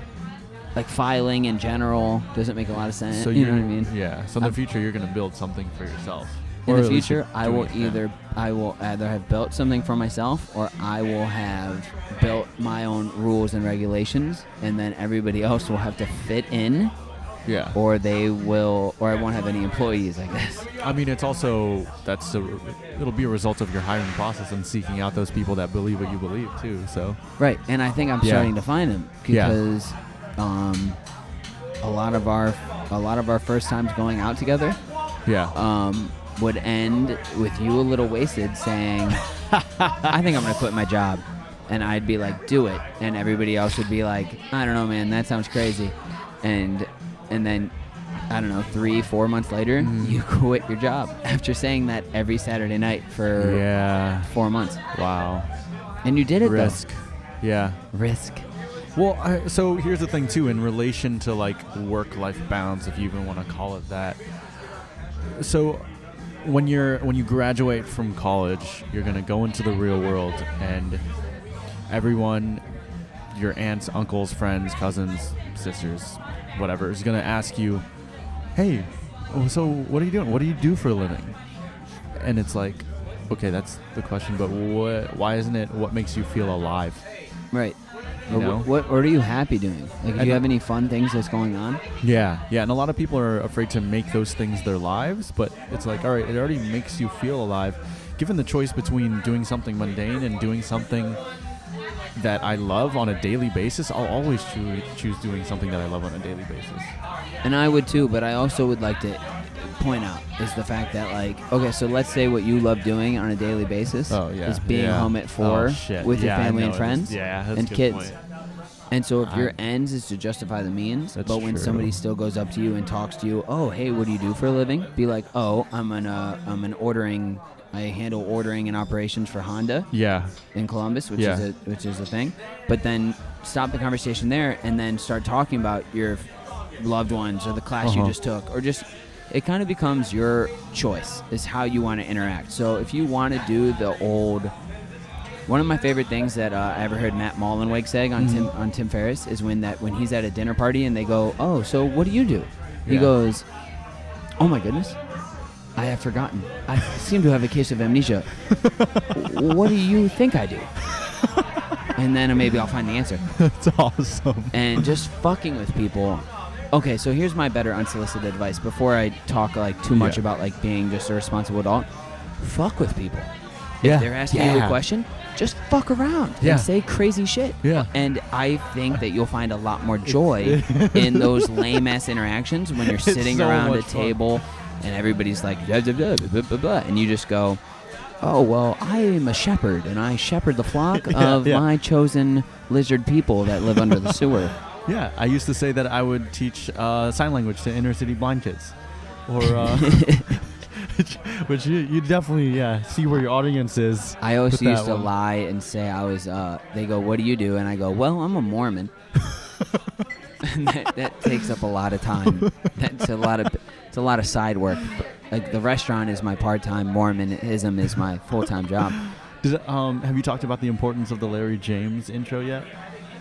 No, or at least my okay. So one thing I talked about it serendipitously on an episode about how I have talked about it. Yeah, how now he responded to it. How I responded to it, or how he did. Yeah. How about how he just said yes? Huh? So what are you talking about? Within the first couple seconds, Larry James, one of the most notorious people that you've had on this podcast thus far in terms of like their curriculum vitae, if you want to call it that, is that you're listing off all of his accomplishments to the audience, and then he adds to it. And he's like, Yes. yeah, uncle, son, brother, cousin, and for someone of that stature to say that, whereas if you ask anyone our age what they do, or to introduce themselves, they'll probably just list their actual like LinkedIn titles. Right. Which It's is incredible. what I do, and what is what you used to do. Yeah. So Yeah. this is my favorite part about hanging out with Justin, is because he is 3 years my senior. And I've never talked to you about this before, but it's been something I've been thinking about lately. Yeah. Is that, and I said this to you yesterday on the phone, it's like me and you have been near each other, but Yeah. we've always been on different floors of like the building of life. And for a while this summer, we were on the elevator together, right? We were on the elevator up, Yeah. but I got off early. You kept going, and you're on a different floor now, and we're on different floors. We're still friends. We still love each other. We still see each other. But like in the ideas that we're presenting to each other, Yeah. a lot has changed. But while we were on the elevator, a lot was the same. And I had you on my podcast the first time because your Instagram bio was ordained minister, Yeah. photographer for L Brands, videographer for Villa Creative, and I Yeah. even listed all this in the podcast. And then there's one more funny thing. It was like dancer, group fitness It was instructor. dancer, group fitness instructor, exactly. And now your Instagram bio reads what? Nothing? No, it reads son, brother, uncle, cousin, photographer, videographer. Did it, after the Larry James? Yeah, I changed it. See, that's why I fucking love you. But my Instagram bio went from Baka Arun, which means jackass in Japanese, to charity director at Iboke, Fresco Labs employee, whatever, and I listed Yeah. all my bullshit accomplishments. Yeah. I've now listed all my bullshit accomplishments. They're not bullshit. I'm very happy with all of them, and I've worked hard to try to get to where anything of what I am today. Yeah. But like, that's where I wanted to be. I wanted to be with that Instagram bio, but now you have flipped it. Yeah. And again, on that next floor above me has Is it- been like brother, uncle, and you take the humble route. I'm uncomfortable with that analogy. Why? Why? I- I'm saying lightly and politely that I you know, are but my I a role model for me, Well, I appreciate that. and I fucking just- love you. I don't. I guess I'm avoiding any type of seemingly like hierarchy because I don't know if anyone's really better than anyone else. I think that people just prioritize things differently, and it takes time for everyone to arrive at certain realizations. No, I disagree. Okay. So there are no, I disagree because, and I know that sounds mean, but if it's a game. We're all playing a game, Yeah. and we're all playing different games, right? There's some of Yes. us who are playing different games than others, and what they want to achieve. Yeah. But if there's not people at the game who are scoring more touchdowns or scoring more goals or being better, yeah. then it leaves the rest of us with nothing to try to be aiming towards. And so, again, to compliment you, maybe too much, is that like you being one step ahead of me Yeah. leads me with somebody to look up to and somebody to chase. Okay. You know what I mean? In your mindset and in your practices of how you're actually willing to like not masturbate for 31 days. Oh. That is truly incredible, and I don't have the willpower to do it.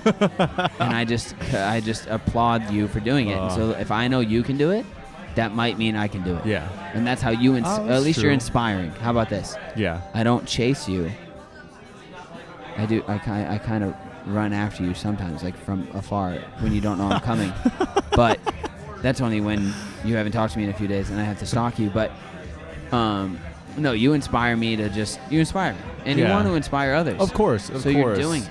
But I want people to be better for themselves.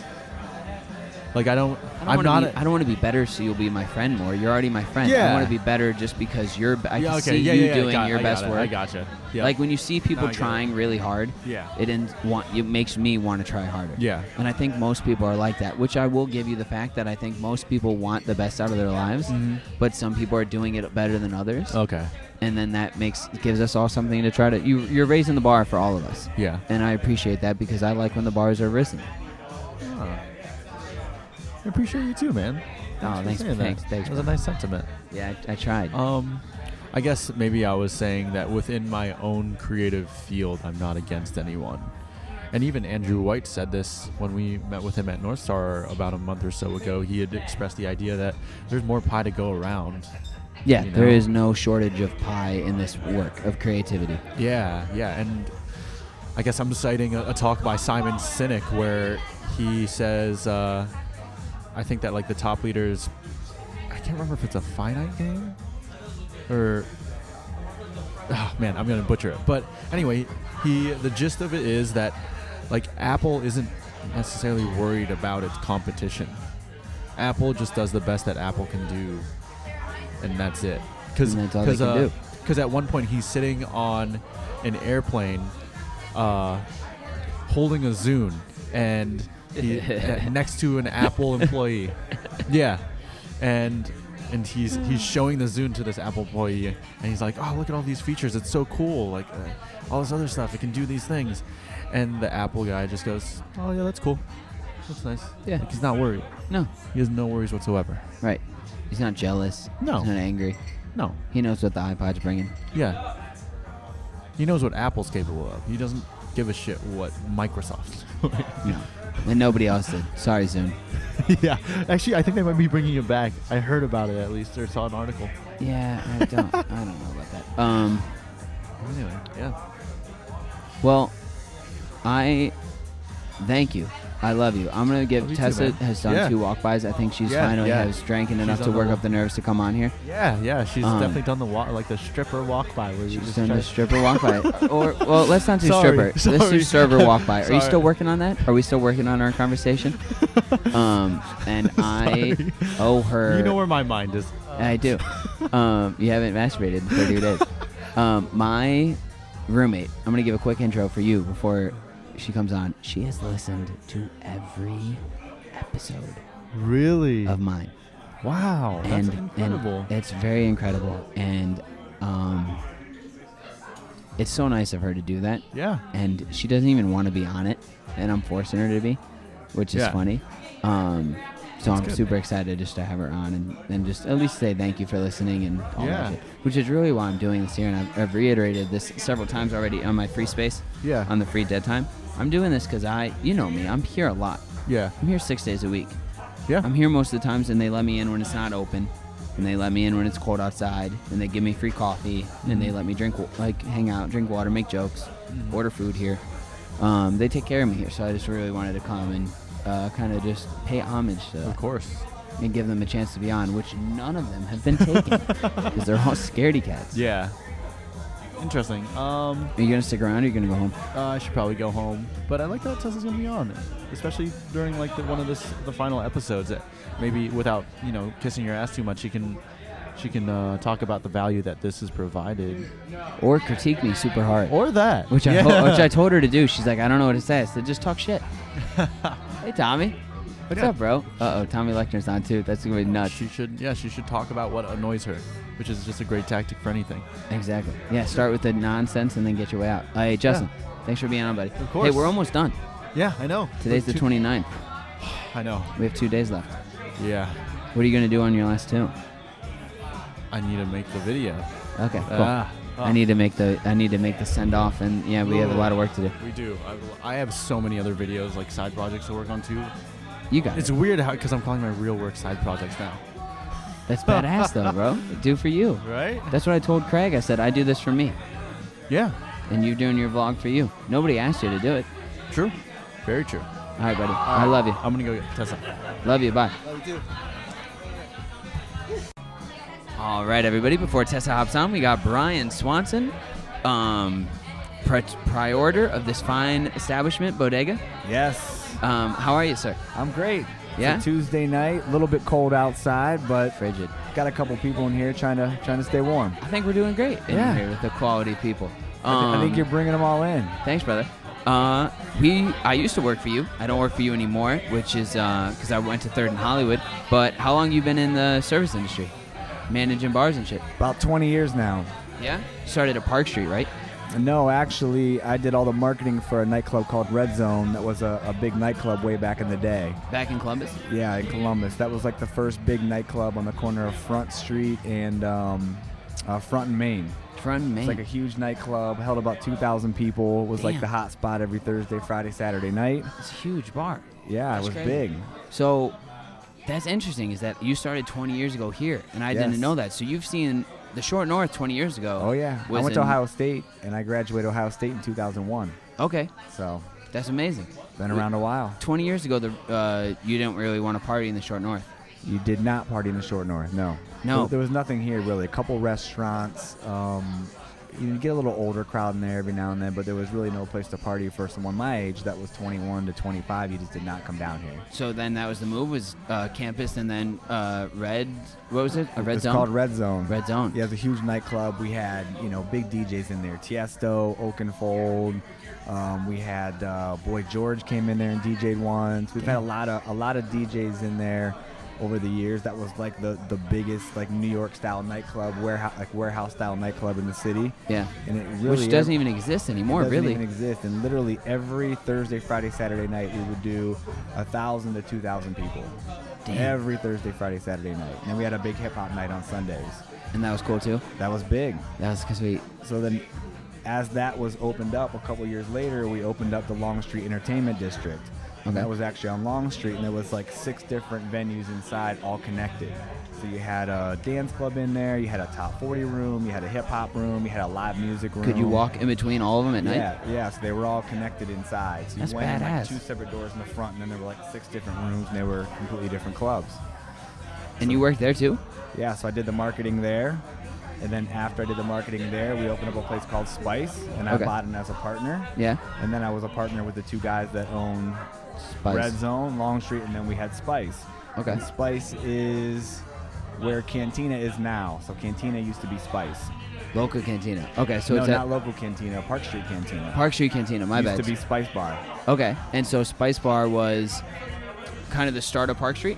Yeah, Spice Bar was really the start of Park Street. You had Brothers there, Yeah. and then you had Spice Bar. Okay. And after Spice, we opened up Park Street Patio. Yeah. And then we opened up a bar called Sugar Bar.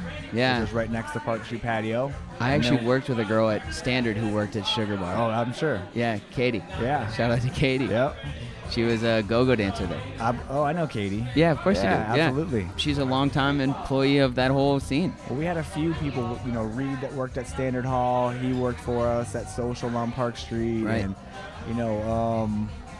the girls who do Woodhouse. Events. Vegan Woodhouse, yeah. Vegan Woodhouse. They all worked at Park Street. So You kind of brought up the whole next gen there. everyone's been over there. So, all right, so you go from these huge clubs, which I didn't really know was your background, which is pretty badass. So Yeah. you go from these crazy clubs to Bodega.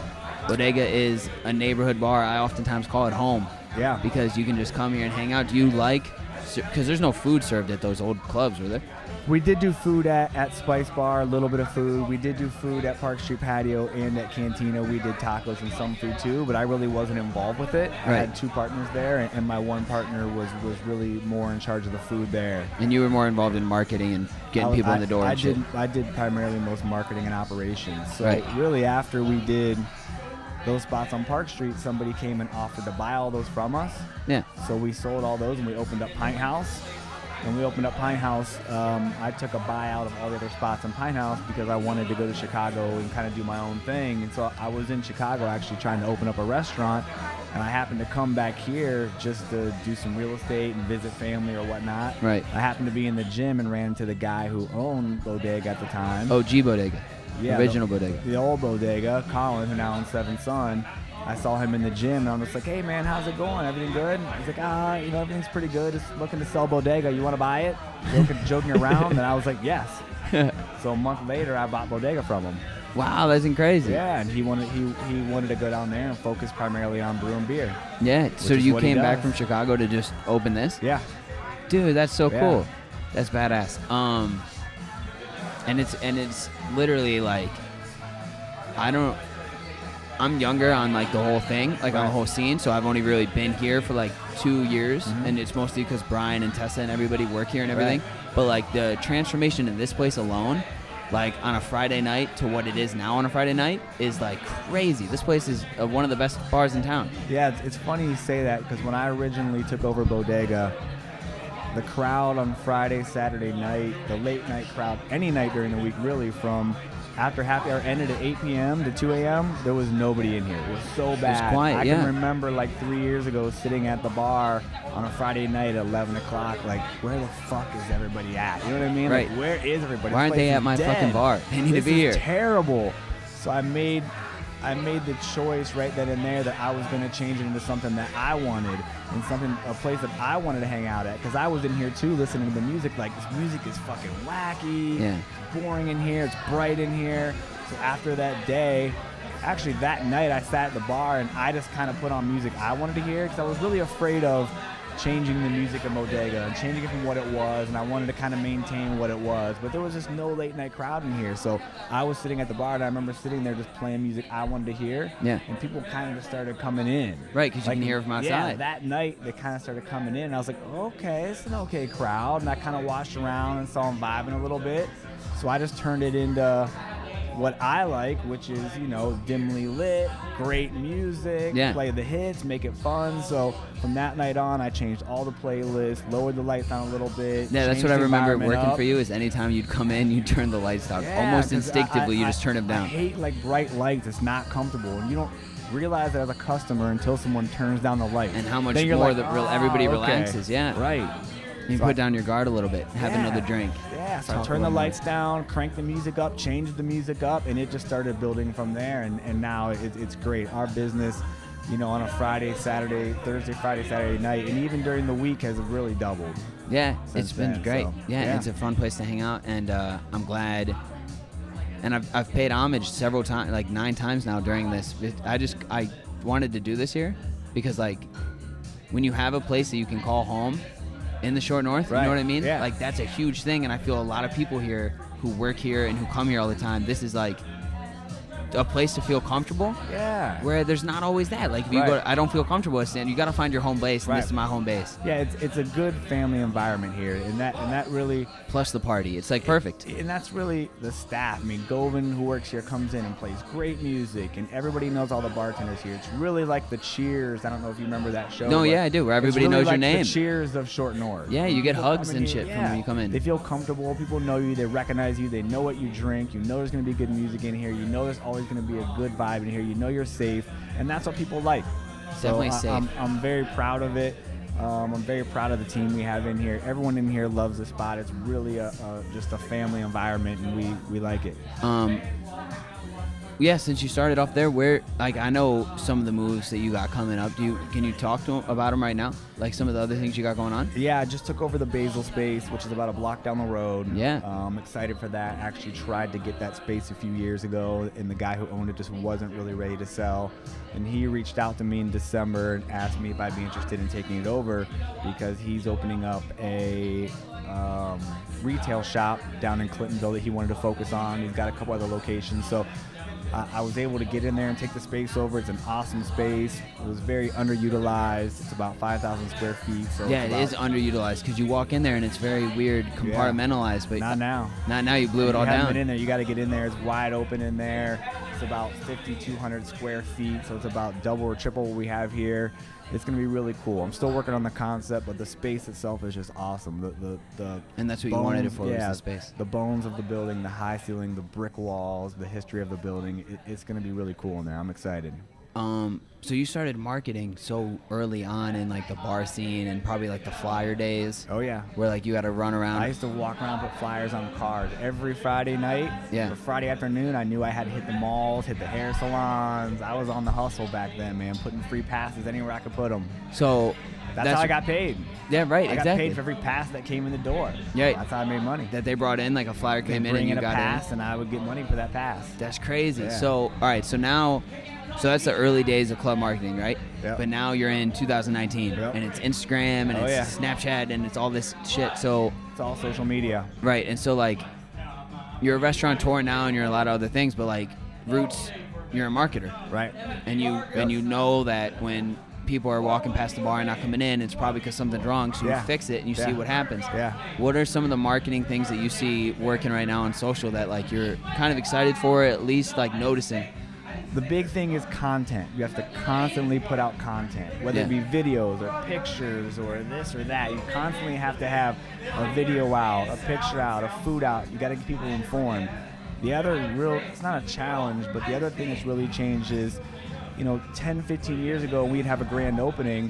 We would start marketing that thing 2 or 3 months out, where we'd have billboards and newspaper print and radio print and all this stuff, which was, one, very expensive, and two, again, you had to be 2, 3 months out. Well, now I'm not even going to start marketing the new location until literally 3 weeks out. I'm not even going to put a piece of marketing out. Right, because everybody nobody will remembers forget. it. Yeah, everybody will forget. Yeah, and now my marketing budget, instead of being $20,000 for a grand opening, is literally $2,000 for a grand opening, because there's so many free outlets and so many other unique ways that you can really get people to market your product without spending a ton of money. And it's cool that you say that, because a lot of roadblocks that I run into at my other job of marketing is that people think, oh, my marketing budget's 10, I don't want to spend 2 on social. Right. Drop the other 8, bro. Absolutely. You only need the 2 on social. And it depends on the company. It depends course. on what you're trying to do or what your market is. But for what I do, I really just like influencers and the free marketing and all this free Instagram and all this free social media. Because it's free. If I'm coming in so here and I'm easy. having fun on a Friday and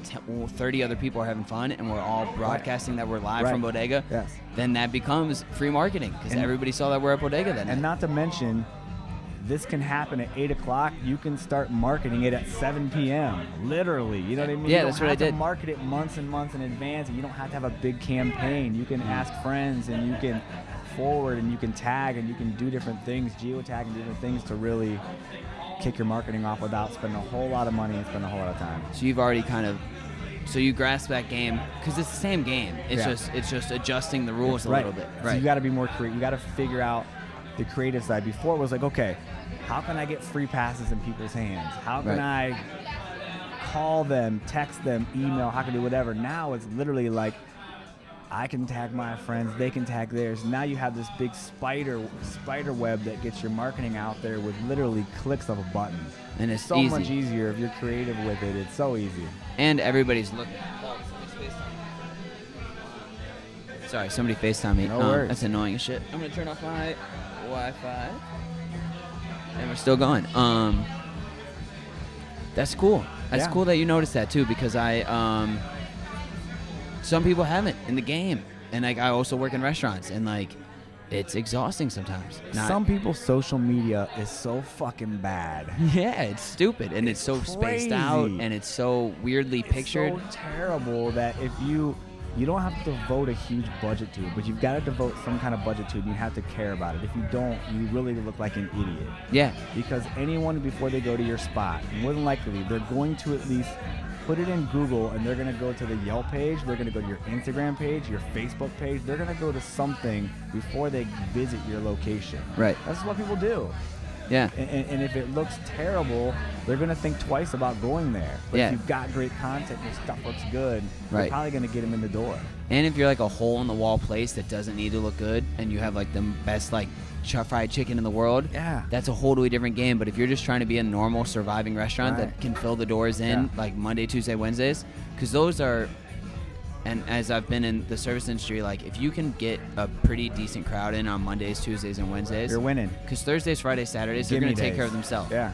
But like if you can have those small, slow days in and still have your bartenders walking out with $100, life's good. Absolutely. You can survive. Absolutely. Because in a world that 50% of the industry fails, like, and you can see it on the block, which is pretty fascinating. The turnover. Yeah. Like I remember my first time visiting the Short North, there was this huge place that was at Forno that was like an Asian and fusion I did a huge place. New Year's Eve party there actually before they went out of business. Yeah, what was it called? Two Fish. Two Fish. Yeah, Two Fish. I had a bowl of soup there. It was okay, but we were just visiting down because I was like looking at colleges and like Two Fish was cool, but it was gone. The next time I came back, it was done. Yeah. Yeah. And you know, the other thing too is just creating that local vibe, especially in the Short North. A good example, that's Ram Brewery. You know, great concept. They do well in Dublin. They came in the Short North, just didn't have that connection with the neighborhood and that community, kind of that local community vibe. And I think that's, you know, what really hurt them. Yeah. And I'm lucky enough to just have a great team here that's really in touch with the community and does things like you're doing right now, and just really goes to a lot of community events and shows and things. And that ties us to the community, which helps us be successful. So hats off to the staff here for doing that. You know, that's a big part of our success is just our commitment and our and our tie-in to the community. That they want to be part of the community. Yeah, like everybody they wants are to be part here. of the community. They really are. Everyone, Yeah. look at Damon, who's sitting at the bar over here. You know, he knows everybody in this town. They all come in here to see him, and he's either played in their band or he's changed their tire. He literally just has done everything for so many people in this community that's kind of what brings people into Bodega, and that's what gives it that Cheers feel, which is what I love. Yeah. When did you see? I don't know. It wasn't the same way. It couldn't have been that at Red Door, could it have? Or Red Zone? It couldn't have been a Cheers thing there. No. That was strictly a nightclub, busy. You know, 11 p.m. to 2 a.m. Huge numbers, huge volume in a very short period of time. It's a completely different environment. Game. So what gave you the foresight to like? Did you, when that guy came up to you and said, "Do you want to buy Bodega?" Colin? What made you take the jump into like, okay, I've been at nightclubs. What can I do? How do I know I can make this work? Well, Bodega's always had a great name for itself. It sits on a corner here, which is awesome. Yeah, location's amazing. Yeah, location was great. It had a great name for itself already. It just felt good, you know. Yeah. I could come in here and see the potential. Yeah, I kind of saw what it was lacking at the moment. And I think that it wasn't because they weren't doing a good job. I think it just wasn't their passion anymore necessarily. I think Colin was really passionate about brewing beer, and Sang, his partner, was very passionate about the table, which are two great establishments. I think that's where their passion was. Is that when he opened his table? Table's no, cool. he had a partner. There was Sang and Colin. So Colin owns Seventh Son and Sang owns the table. Right. So I think she was really focusing on that, and he was focusing down there. And I think it was just bad timing for them, and they weren't passionate about this, and I could kind of see where I could where I could come in and make improvements. Right. So it was already successful. All I had to do was just put a little bit of bit of love into it, a little bit of vibe into it, and it just worked. Thank God. Yeah, it really but did. Hats off to them. They did a great job, you know, keeping this brand strong, and people love the Bodega brand. And it was doing great numbers when I bought it. So, you know, it just needed some tweaking, needed a little bit of love and someone that was really passionate about it. And I had nothing else going on, so I could put all my kind of heart and soul into it, and, and that's what it needed. All your eggs in the basket. Yeah, which why not? Because it's been great. I love it. Again, yeah. And you're doing better numbers now, I'd assume. Yeah. I mean, there's obviously. And it's not like that. It's just fun. I love coming in here. I love walking in here. It's always a good vibe. There's always people I know. We're always having fun in here. So I like that. Yeah. Well, dude, thank you very much for coming on. Thanks for stopping in. Of course. Always a pleasure. Anytime. I'm going to pause here and grab some more guests. But yeah, thanks, Swanson. Of course. Later, brother. Are you recording right now? Please. I am recording now. Delete this. There you go. See, you have the kind of voice like my mom does, Tessa. It just cuts through a room. Like, I could hear you across the bar on a loud night, and I just hear you here. I hate that. Talk closer to the microphone, sweetie. Okay, so I have a really annoying voice. I no, love you your don't. mom, though. I think your really voice do. is beautiful. You're great. You're great. You're your doing mom good. is someone I look up to from afar. Really? Yeah, I think she's adorable. She's a cute little lady. I know. I love her very much. She's a good fucking woman. I love her. I like that you're coming on with this right now. Okay, so Tessa, you are my roommate. Yes. Hello. I've known you for, I would safely say you were the second girl I met in Columbus. Well, honestly, the first girl I met because I knew Christina, but she brought you around relatively early. Allison Kearney first, but that's okay. I'll take second. You'll take second. She's a great lady, too. I haven't seen her in a long time. Me either. I heard she got her boobs done. She got a cat. She got her boobs done. She was living her life last time I saw her. I don't know. That's but amazing. I hope it's good. It looked like it was a great life. I bet it was. Boob jobs are always fun. So Tessa, you have had, you have listened to every episode of my show except for one. And that's really amazing. Yeah. And I really don't understand how to thank you for that because that's the most support I've gotten from anybody. And my mom and my friends and my dad and my brother and everybody else is always like, oh, go do it. Oh, that's great that you're doing it. But to actually listen to every one is almost crazy to me. And I really, really love you and thank you for doing it. Well, I love you too. I think it's really about just supporting your friends and supporting what they're passionate about, what they're excited about. And I think from an early start of me coming to Columbus is that I realized I was attracted to a lot of creative people, but I'm not really that creative myself. If you obviously you live with me, you spend time with me. I don't really spend my time creating. So in the way that I kind of have chosen to do that is I want to support people. So you listen to every so song. I'll go to your show. If you put out a song, I'll listen to it. I want to like tell you what I think about it. I want to support you, give you this number. It's like, be your fucking fan, and that's how I feel about you. And I honestly think that it's actually changed my perspective on our relationship too. Just these past, whatever, how many days? 28 days, yeah. 28 days, yeah. So, okay, that's wonderful. So what is it that do you have any notes? Critique my podcast. Shit. Okay, you asked me this earlier, and I'm thinking about it for hours. I feel like when I listen to one thing, I'm like, oh, I could tell him that. But honestly, you're figuring it out yourself, and you're doing great. Have you seen it evolve over 28 days? Is it different? I have, and I really liked that you used one of your days to sit there and kill time just talking, because to me, I think that's like a big feat. I think you're taking those things where in your head you're like, I have to do this big project, but here are like the downfalls, but instead of making it a downfall, you're learning how to master those. And so I loved that. And then there was like some other parts where you were like, you were kind of going off on a tangent about what's happening right in front of you, but I was like, it's a podcast, we can't see what you're talking about. Right. But then I also kind of love that because it creates an intimate moment almost, you know? A really authentic moment. It's Yeah, real. It's happening exactly. now. Like, it's happening right now. You guys are actually having a real conversation, and so a real interaction. And so something that I think I grew as a pet peeve at the beginning, I've grown to love. That's so I cool. love that. That's like a thing that I do that I don't know that I do that you have grown to. That's really nice. I like it. Like, I walked past you earlier, and you're like, hey, Tessa. And I was like, you don't say hi to me. I was just popping by. But Right. So maybe what I should do is so Howard Stern, he developed that really in radio. He would have women come into the studio and get naked, or he would have all this crazy shit happening in the room, and all you wanted to do was be in that room, but all you could do was hear about it, and you couldn't even see it. But he would describe everything with like this attitude as, like he's telling you about it the next day almost, like that kind of party where you're like, oh fuck, I wish I was there. And he did a really good job at that, so maybe I'll try to imitate that more and be like, oh, Tessa just walked in, hi Tessa, instead of just being like, hi Tessa, because it's fucking random. Doesn't make any sense. Like bringing them in that sense, or like, I think it's natural for you guys to talk about a lot of people you grew up with, which I understand, because like I think I've been in your friend group for a couple of years. So even, Long time. I've talked about you a lot on the podcast. I know. Honestly, I loved it. Like, I loved the bitch kitty when I was in the car with my boyfriend, like playing it, and then you guys talked about me, and you said she's gonna freak out about this, and my hands were already in the air, like yes, and my boyfriend's like, what the fuck? So That's that amazing. was a great moment for me. But Thank you. I really think, just like kind of talking about that is bringing it in, like explaining that, or like when you guys are talking about someone you went to high school with, I think it's inevitable if you guys have that strong relationship, which I think it's amazing that your friendships have lasted this long, and they're still so strong.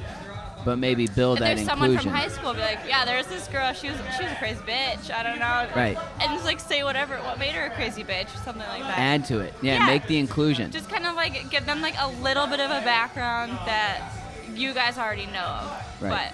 And give everybody else something a little bit to understand, because everybody knows that crazy bitch. Yeah. Do you know what I mean? Everybody. I'm not unique in the sense that I know a crazy bitch. There's a crazy bitch out there for everybody. Yeah. And boys are crazy too. I'm not just saying crazy dude, bitch, yeah. but it's just like that's what's coming out of my mouth right now. But everybody's crazy. Everyone has their own backstory. That's how we all know that. That's all I really remember that. Right. But Tessa, do you listen to other podcasts? I do. All right. So here's my practice. Evan is Whoa, that was fun. Oh. What? They just sprayed confetti on us. That was amazing. So I'm trying to be more inclusive. Here, I was pulling you in to say that Evan's taking a picture of us, but then Toddy snuck up behind us and popped a popper. And now there's... What? What are you saying up for? And so there's confetti all over Tessa. Oh, there it is. And, this popper has been sitting in our dining room for like 3 months, and no one does anything with it. And well, you know why? That's why We were leaving for Evan... Bodega today, and Evan, my boyfriend, looks at it and goes, I'm going to use this tonight. And I'm like, okay, all you. Evan is your boyfriend of, 9 months? 8 months? Something like that. We started dating in like March of last year. March, February, March. So almost a year. So yeah, almost a year. That's Wow. amazing. And he is a manly man in the sense that he fixes things around the house for me, or lends me tools so I can fix things around the house, or consults me and does it for me as I supervise, because he's a builder. He likes to build. He loves to fix. He loves to fix. It's kind of nice. I have this joke, like anything that breaks, I'm like, I'll add it to Evan's list.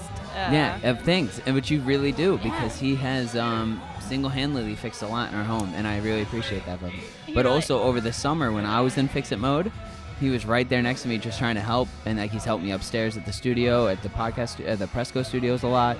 Super cool. I like when you guys get in that groove and you guys just like vibe together. And talk about like Molly anchors and shit like that. Yeah, like what the hell is a Molly anchor? I don't know. Yeah, it's an anchor that goes into the wall and then expands from the back. It's cool. Yeah, I do appreciate hardware, and since I do deep down wish I was like that classic male archetype of like could drive really well, can fix a car, could fix a thing, can wear a white tee, is muscular and burly, is tall, has a 5 o'clock shadow, drinks scotch and smokes cigars. I'm not far from it, but I'm certainly not close. You're not far from it. I think that's what's cool. Like Evan, he's not old by any means, but he's a little bit older than us. So he's just gotten a little bit more time. He's got a little more time. He like has that experience, and that's what he does. But I think that you're a good like mix of like the generations or the times where like, yeah, you can go up and do that, and you're gonna fix it with something called a Molly anchor. But you're also gonna create a fucking podcast and talk to people for a month long. Like I think you have this whole like, I don't know, like an different immersion thing where like an emergence. you can kind of do like half and half in that sense. But I also have loved watching Evan's relationship grow with you and Brian. That's been special to me because like he's my boyfriend and I love him, but you want him to be included in our love because at the end of the day, you're gonna be here. Exactly. Like, and we're gonna be here probably no matter what. Like you guys are there. You guys are my family no matter what. Even if we don't live together a year from now or however long from now, like you guys are my family. We've shared this. We've grown here, and it's super important. I think if you're gonna like bring someone into your life, they have to be like a part of everyone else that's in your lives. So that's actually been something that's really special and dear to me. Is watching you guys grow out over and become friends. And Molly hangers. Yeah, right, and become friends and buddies. Yeah, I love it. I like it too. I really came on. I was expecting you to come on here and me kiss your ass a lot, but you just have ended up not kissing my ass. I was gonna come on here and pay you many a heavy a compliment because I love you, but now you've just done it to me, so now I'm off my game a little bit and want you to keep going. No, there actually Evan's is great. Something I really wanted to bring up. Bring up. So. Is it beef? No, not beef. Bummer. Actually, no. I'll talk about that later. I'm just kidding. There's one thing I wanted to bring up, and it's not even like I'm trying to kick your ass. I think I've really grown an appreciation for you just through listening to you. Cause I'm an observer, like 100%. Like I can be loud. I can get to those moments where I'm yelling, and you can hear my voice across from the bar. But like most of the time, I'm sitting there and I'm actually listening to other people talk, or I'm observing their interactions, and like that's just kind of where I feel more comfortable. But something that's been sticking with me the past couple of days is like the other day I was walking up the stairs and you look at me and you say, "Are you doing all right? You doing good?" And it just like it hit me in a way where like I think most people, you say, "How you doing?" "Yeah, good. I'm fine. How are you?" "Yeah, good. I'm great." Cool. Yeah, you just answer. And it's just so I think it's lost the meaning almost. And it just kind of, it's there. It's almost like you just naturally have to say that to like start the conversation. Yeah. Or, like even just if you're passing someone you know. But you say, "Are you doing okay? You doing all right? You doing okay?" And it's like, it almost like hit me, and I'm just like, well, I'm about to spill every feeling I'm about to have to you. Why didn't you? I don't know. It felt like you cared, and I think that is like, I think you really do. You care about the people that are around you, and it hit me. I was like, holy shit, like. You didn't spill the beans. I know I didn't spill the beans. I went upstairs and I read a book. I wasn't fucking asking because I'm curious. I know. You're right, because I do actually care. That's what I'm saying. Is that I'm pissed at you now that you didn't spill. Well, next time I'm going to spill the beans. You don't talk about it now, but you can talk about it later. Yeah, I think in that moment I was taken aback. I was like, holy shit. Like I feel like what's lost almost like just in our time and how we interact is that we're not showing we really care. We're just going through almost emotions, which is we're like, how you doing? You doing good? Cool. Be like, are you doing how's work? Oh, work's good. Yeah. Exactly. Like, but are you doing okay? That is like really asking, where are you emotionally? Where's your head at? Are you really doing okay? Like, yeah, because you looked mopey. You looked sad. And like I was kind of feeling mopey. I was kind of feeling alright. But like in that moment, I wanted to like just pour it out to you. And I think that's what most people, I think, need to start doing. I think we need to get back to that in our interactions with everybody, because I think like we want to have those relationships, and we need to like further like put ourselves out there to cultivate those relationships. I love that, Tessa. That's very beautiful. And thank you for sharing that you were upset. But so another thing that I lately have been saying, though, is because I get doing this so much and doing so many Instagram stories as of late, more so than usual, is like I get really ranty lately. And like I'm trying to tone it back because I have to tone it back on this. But like I'll call my mom and she'll be like, just stop. I'm going to go. And I'm like, all right, fine. I'm sorry. Because I'll just go. And I think what's happening is that, and I started doing it to you today when I was leaving the house, I said sorry for ranting, and I left. But I think that something that I keep apologizing for is I say, sorry, I've dumped my purse all over wherever we are. Like, sorry, I just dumped my purse all over the living room, but I really needed to get that out. Always share. Yeah. Especially with your roommates. Always share. Like, even if you think you're ranting, I think if you're ranting to the right people, and if you're just talking, like, I mean, obviously, we live together. We're a family element that you just don't feel with everybody. But even if it's just like your friend, whatever, you have to be able to rant to people. And we are just, like, family. You have to say your thoughts on that. Toddy just passed us. Mark Toddy, who I've Instagrammed several times, just passed me, and it says penis. Penis. And now I've said penis. Say it loud. Penis. Which I've said on the podcast because I have a penis, but it's always nice to have a prompt. Tessa, I love you. Thank you so much for sharing so much. You're very welcome. I hope I'm gonna keep doing this, and I'm gonna keep doing it out of my bedroom probably. So come on again. Yeah, okay. Will you? Yeah, and for everybody who's listening, I'm sorry if my dog's ever barked in the background. She's a very vocal lady. She's a great dog. I honestly love Luna. She's got her problems, but we're all works in progress, and she's younger than all of us by a lot. Exactly. So I'm sure she'll calm the fuck down eventually. We're here to shepherd her into calmness. Yeah, we're shepherding her, and we're doing a good job. Yeah. I think she's getting better every day. She's got great dads and ex-half moms, whatever. I don't know. I think I'm going to pass this on to Evan. Damon. Oh, Evan? David? Damon's nice. Someone. Evan doesn't want to come on. Or Toddy. No, Evan does. He does? Okay, hold on. All right, we'll be back. Bye. See you later. Bye. Then we'll see how it goes from there. What do you mean? What's happening? How you doing, buddy? Good, Damon. How are you? I'm doing all right, man. Damon, you are on the podcast right now. Your last name is Damon. Hit it. Damon May. Damon May. That's what I do. That's what he does. DamonMusic.com. Go check it out. Also, go check out DeadSetReady.com. Dead Set Ready. Dead Set Ready is my rock and roll band. That's a rock and roll band and a rock and roll band that you've been to Europe with. Yeah, no, yes. It's been good. Yes. Life's been good. Life has been good to Damon. Yeah. Former firefighter, former tire changer, former fucking love maker.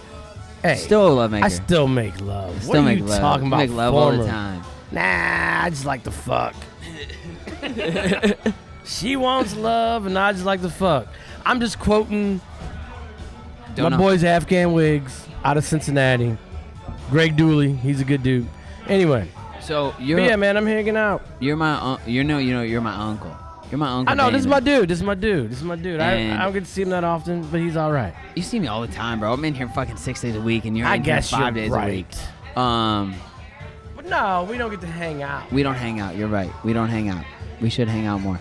Exactly. I would appreciate that. That's what I'm talking about. I would love that. We were actually just proposing that you're my wingman because the interracial thing would work out rather sexily to the ladies. And I like that slurp it on the radio, bro. You would do such a good like Howard Stern type like, because you're goofy like that. You're gonna slurp the beer on the radio. Like it sounds good. It's a great beer. Yeah. Why not? Have you been on the radio before? I know you haven't been on a podcast before. You've been on the radio. I've never been on the podcast before, ever. I've been strictly live.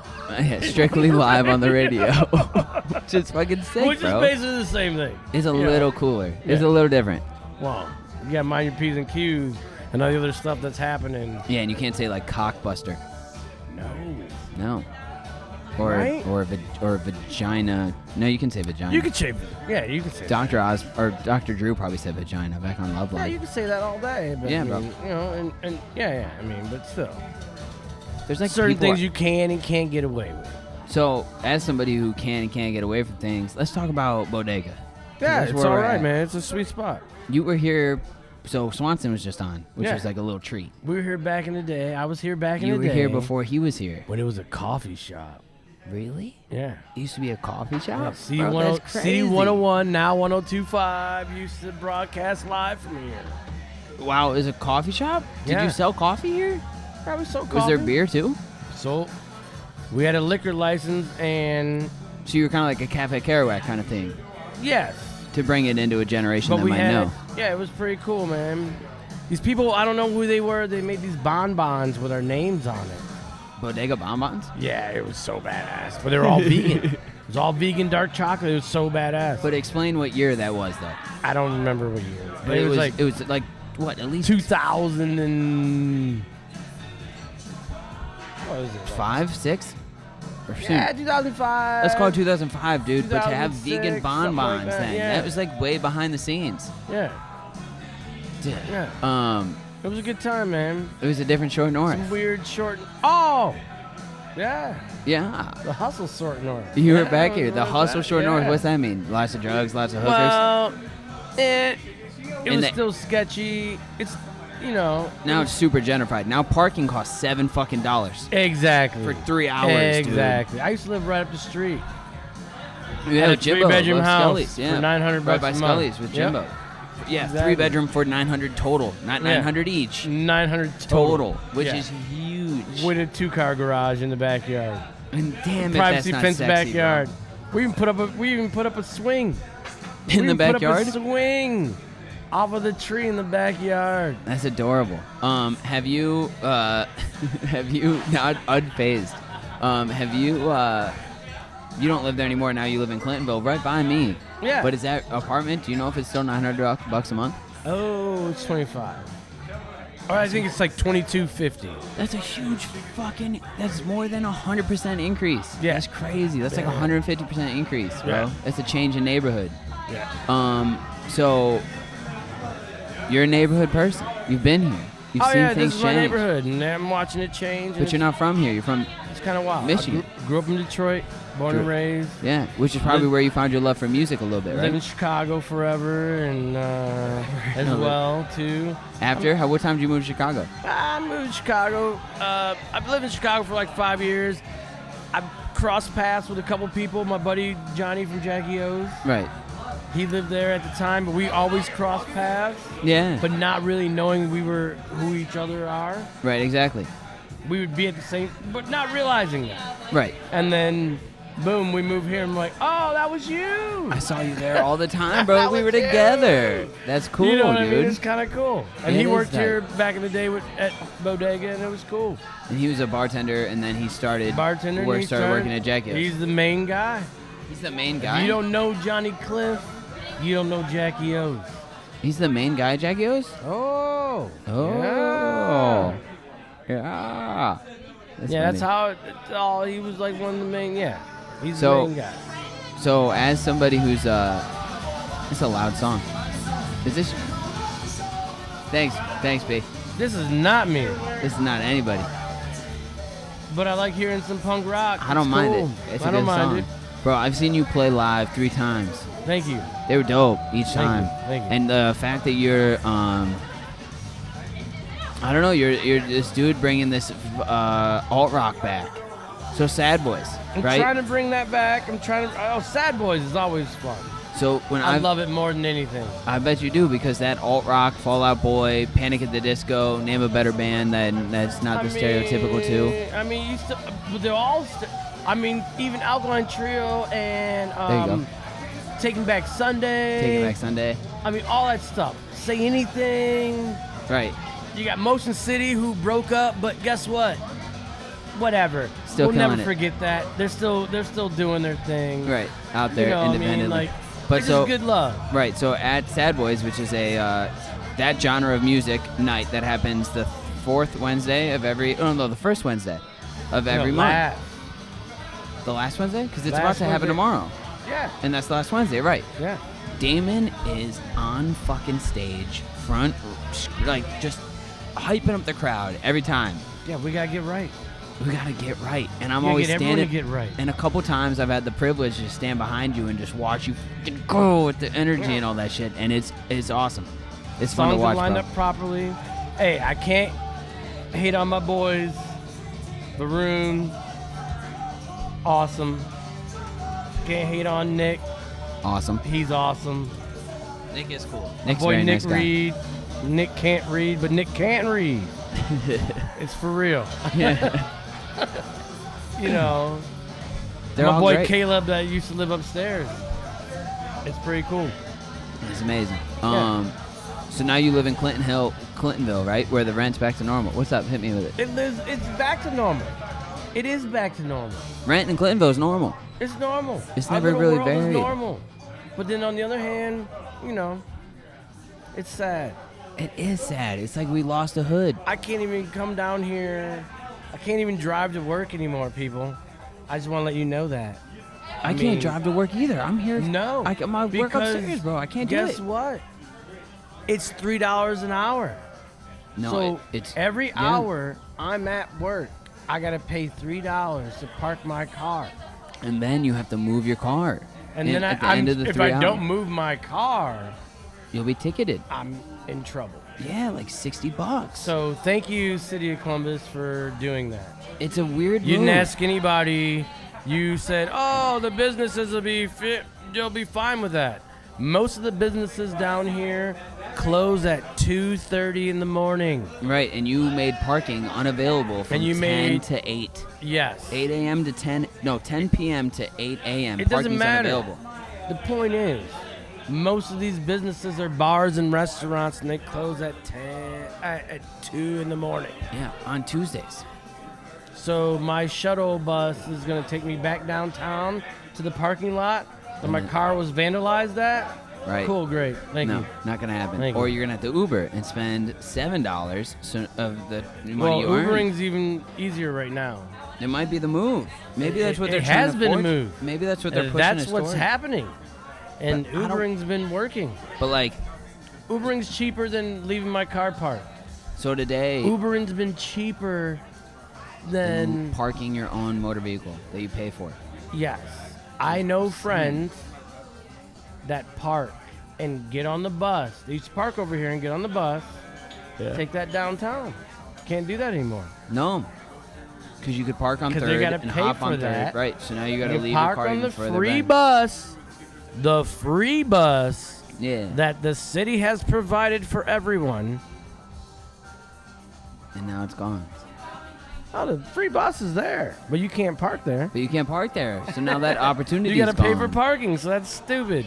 It makes it pointless. And the Who app's di- going to Who tip did out. you ask, admins of the city? I want to know, who did you ask? I just don't know why they started it, is the question. Like, I don't know why. And no one was they- asking for any of this. So, cool. If you want this to be San Francisco, you want this to be Rodeo Drive. I mean, You'll Wicker lose Park most of doesn't your even people. have that. So I don't know what type of atmosphere you were looking at. So then- Sounds stupid. So then the conversation becomes, because you're a short norther, I'm a short norther. I need to get extra money from the state I either need or the extra, city I need extra back money. when I file my taxes. I need something. Or, well, what do? Do you start hanging out like me and B, who's bartending right now, my roommate, and best Oh, no, friend? you got to carpool. Or we talk You about, got to figure it out. or we go to Franklinton, Oh, or we go to Clintonville. you'll just not be down here, and then the prices will come back down. That's all there is to it. Vote with your dollar. Just don't There's park. Yeah, that's it. Don't Uber down here. And I've noticed yeah. no one's been parking down here. No. I have some friends that offer me a parking lot in their backyard. Their backyards, because they'll be like, And here, they're pay dri- $300 and you can have it, right? No. What are you saying? They hooked me up Oh, they're saying for free? because Because they don't I've been here for a long time, and I have those You know people. what I mean? Yeah. I have those people. Well, I had that it's called part- the neighborhood, people. It's called the neighborhood. It's called community. And community. And Swanson was Unity. touching on it. Swanson talked about you a lot, bro. He was like, Damon comes in here and he knows he knows everybody. And that kind of Community and unity. community and unity. And I think that's why people love Columbus so much, is because, like, I'm sure you can find it if you, like, look hard enough in Detroit or Chicago or Cleveland Oh, I can move anywhere. and find it. You can move No. Not like this. Not like But this. you can live anywhere in the world. You're not going to find a community. Yeah. like this. Like Columbus. Which is sad because they're trying to break up the community.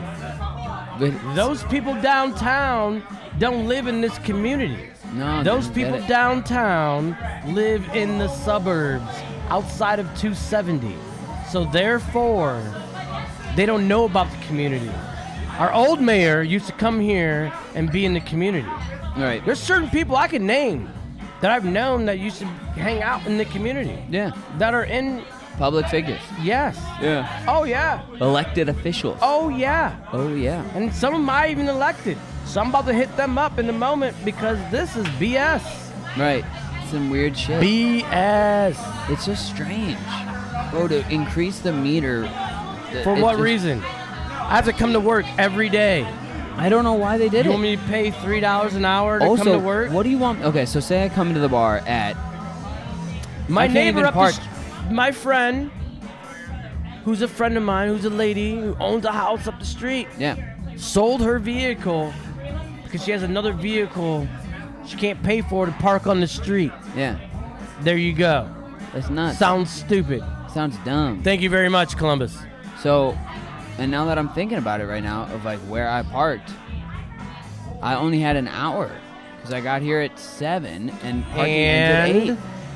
There you go. Oh no. Now- I switched it. What I did is I switched it. And I went to the parking lot, and the But parking lot allowed the me to park parking lot for is extra great. hours. But guess what? Drunk. I mean, it doesn't matter. It doesn't matter, bro. It's different But now. the point is, I used to be able to it park used my to car be for able 2 to park days. here. If I got wasted, Yes. what do you want me to do? Drive home? I used to run. I parked my car here one time, went to a concert, went home, ran, jogged, by the way, jogged all the way from Back? my house to here And picked up your car. and picked up my car. And you could do that overnight. And that was awesome because commit to be fit, Columbus. That's what you're trying to do, right? Right. Am I wrong? No, not at all. I mean, what's happening? You No. greedy bastards. What are you guys doing? What are you doing? I'm going to What are call you gonna- out. What are you going to do? I'm with going that to much- call you out. What are you going to do guess with what? that much money? Mayor Coleman Young did not do that back in the day. No, he didn't. Mayor Michael Coleman did not do that. I don't know who the new mayor is. Who's the Michael mayor? Coleman. Is it right now? Michael Coleman was our original mayor. Who's the mayor right now? Andy Gither. Andy Gism. Andrew Gither. Gither. Yeah, he's all right. I don't know him. He's okay. That sucks that But I don't know the mayor of this fucking I city. think there's a couple other people, Making right? some Because he's not decisions. around. He's not around like the other mayor used to be. No, he wasn't in the community. Michael Coleman used to be around everywhere. He was always around, You popping knew up. who he was. 'Cause That's he why wanted you to. Franklinton is the way it is. It's popping up. He helped that. Yeah, which is great. You know, Which he is helped what- Old Town happen. Okay, That's so what I'm saying. okay, I don't understand what's happening now. so let's I don't get the bureaucracy of the BS. let's call it like a light form of gentrification, but let's Oh, it's also gentrification. big time. let's also But- smack ourselves on the back. But hold on. Hit me with You're it. building up all these condos, Yeah. and there's Section 8 housing stuck between all of it. So How's that gonna you work? let me know. Right, exactly. You let me. You tell me. Who- You tell me what's up. where everybody's supposed to go. Because what am I supposed to do? You don't live in Section 8 Were you housing. trying? No, I don't. But the point is, across the street is Section 8 housing. Right, Where I lived, yeah. right across You the know, street so from I where was the like, old house. oh, Yeah, cool. I'm paying, $900 a month or whatever, and Right. then across the street from me, Section 8 housing. Section 8 housing. which is okay. So then you want to raise my rent to $1,100 without doing any type of work, no. but across the street is Section 8 housing. So you tell me what's up. I don't understand that. Riddled throughout Short North. I don't know. Anyway, So I don't want to get into all that. I don't want to be really negative about Columbus. let's but pause. Let's that's back up really because you've already basically said what some. it is. You've already said some nice things about it. So let's back up. So let's call ourselves the cool kids because We we're are the the cool cool kids. kids. We're the cool kids. We doing We know things. what's that, up. We doing things that are different. We're on the front page of the scene. We trying to be there. We trying to be there before everybody else is there. Always. I think the move is to go to explore other hoods, but mostly Franklinton. I think that's going to be the place where we hang out in 2 years. I think me and you are going to be doing this live from like rehab or something. No, he says no. He says no. You'll still get robbed down there. Anyway. Yeah, but you used to get robbed down here. I know. What? 2 summers ago when I worked at Standard, almost like 80% of the staff because you parked got in robbed. the back, right? No, we parked on 3rd. And that's would walk what through happened. the alley. So now they think that if you pay for it, you're not gonna get robbed. You're still gonna get robbed. So now you just paid To get robbed. to get robbed. I don't know if you'll still get So robbed, bro. there you go. I don't know. Yeah, man. There's not enough people walking around doing that. There's not. There's not enough security. We don't have street security. There's no bike cops. Like, where are the bike cops? I see the bike cops riding around, but they're never around in the short north. No. And particularly on this street. Like, They're never around. no, which is almost another, I think that, Never around. do you know why? Do you know why I think they're not around? I love you, Reagan Tokes. Mwah. I love you too. But do you know why I think they're never around? Is because I think they're not trying to impose on the community. No. You but can smoke weed behind this building, on the side of this building, on 3rd Street and High Street, and not get caught. you should be able to do that anywhere. True. But the law says you cannot. But the I cops know don't that. come around, so I think it's like a don't ask, don't tell thing, where it's like, No. you know what I'm saying? Late night. Yeah. They're not coming around. Well, what's up with all these vagrants? And why don't they round up the vagrants and figure it out? Like, what is... They close shelters all the time. There's Yeah, I a don't know. system to figure it out. And they're not implementing There's a it. way They're more worried to about figure it out. They're more worried about raising. Let's be realistic, people. There's a way to figure out. You, as a city, you put up all these new signs. All these new signs that tell me to text message something. What if I don't have a freaking iPhone? Yeah. What if I don't have a smartphone? What if I can just text? So what's up? I mean, like, you expect everyone to have that. No, they're you trying expect to- everyone to be in the future. You expect all this. But guess what? You jumped the gun. Yeah. Don't do it. Well, because Don't wind up like Detroit and be back in the ground. right, Columbus never been in the ground. You, though. hey, What? they never had an industry to crumble here. Exactly. But they might crumble their own industry because of trying to be too smart. So I think what is the problem? That's what I'm saying. Is, and I agree with you. Is I agree that they're not hearing about those people, right? And I even talked They about don't it. care about those people. They don't care about those people. Look at all these new condos that are half empty. Right? They don't. More care. than half empty. Yeah. There's 3 people that live in them. They don't care. Yeah, I built a new condo and there's 3 people that live there. But That sounds dumb. it sounds unsuccessful. But so what happens is that like you're pleasing the condo buyers though.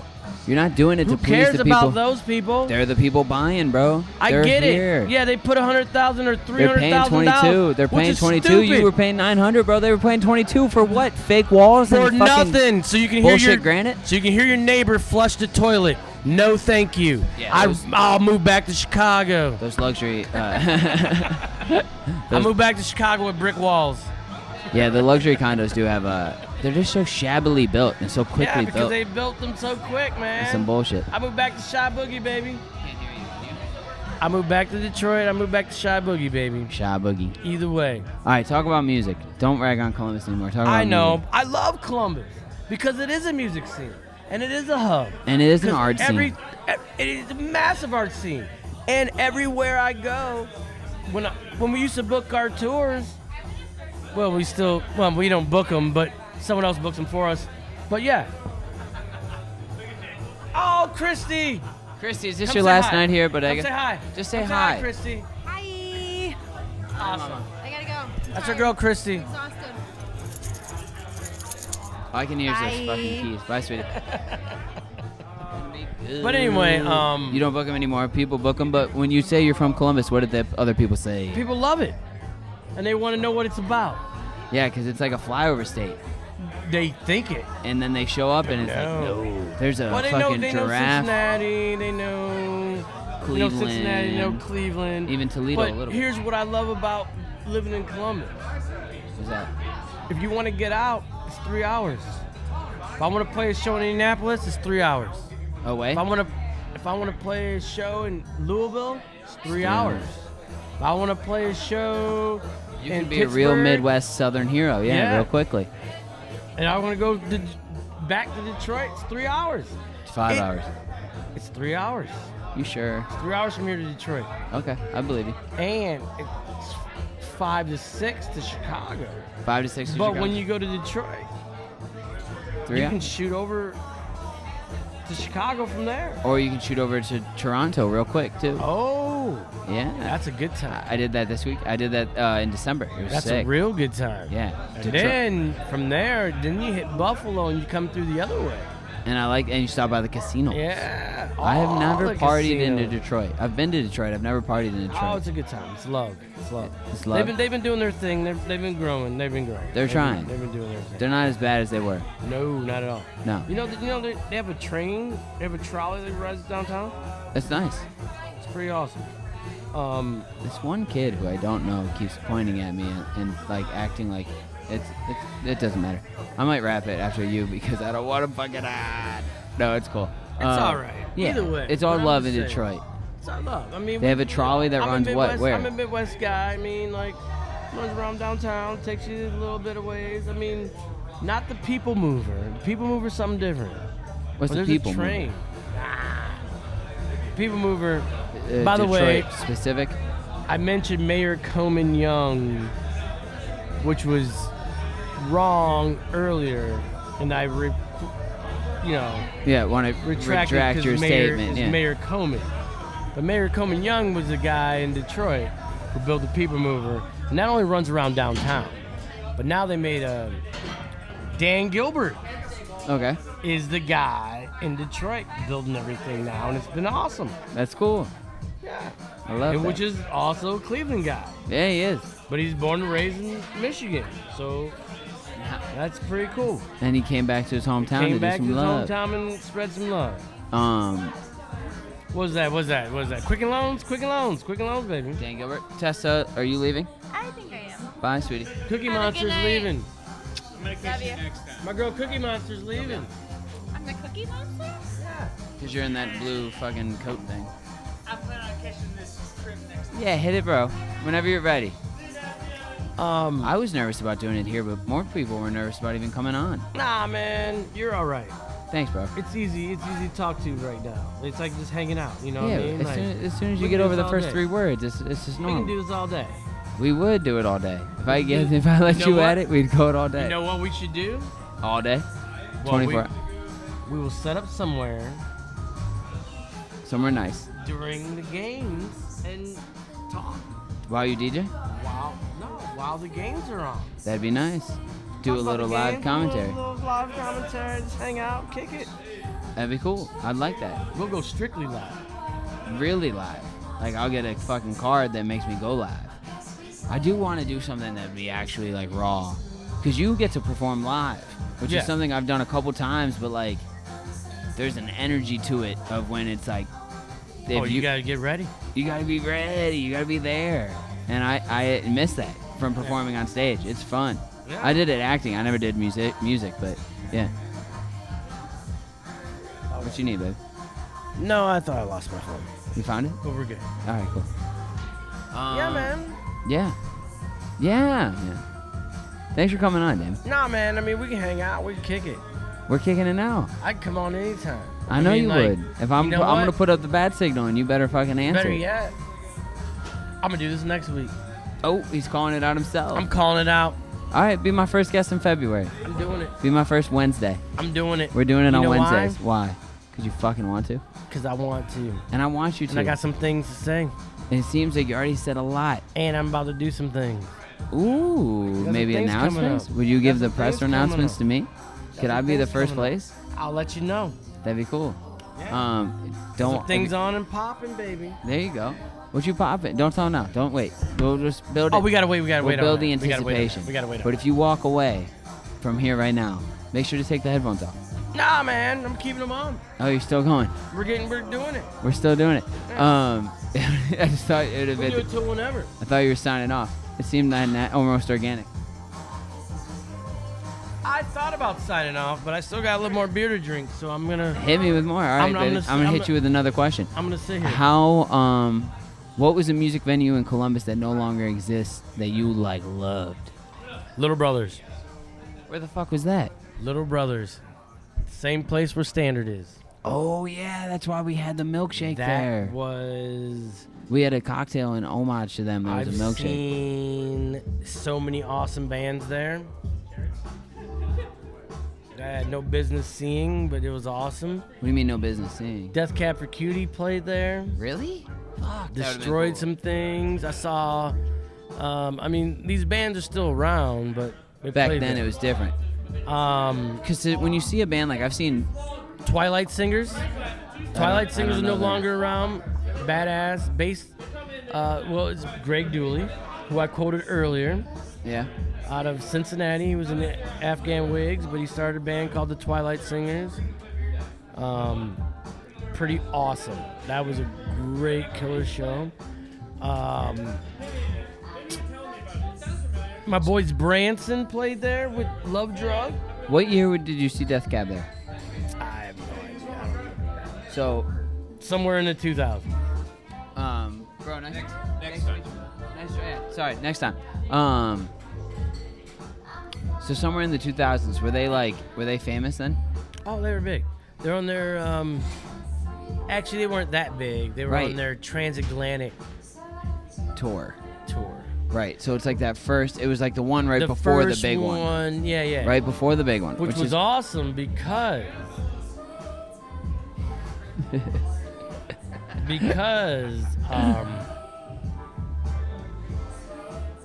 because when you saw- see a band right before they blow up, it's an amazing thing.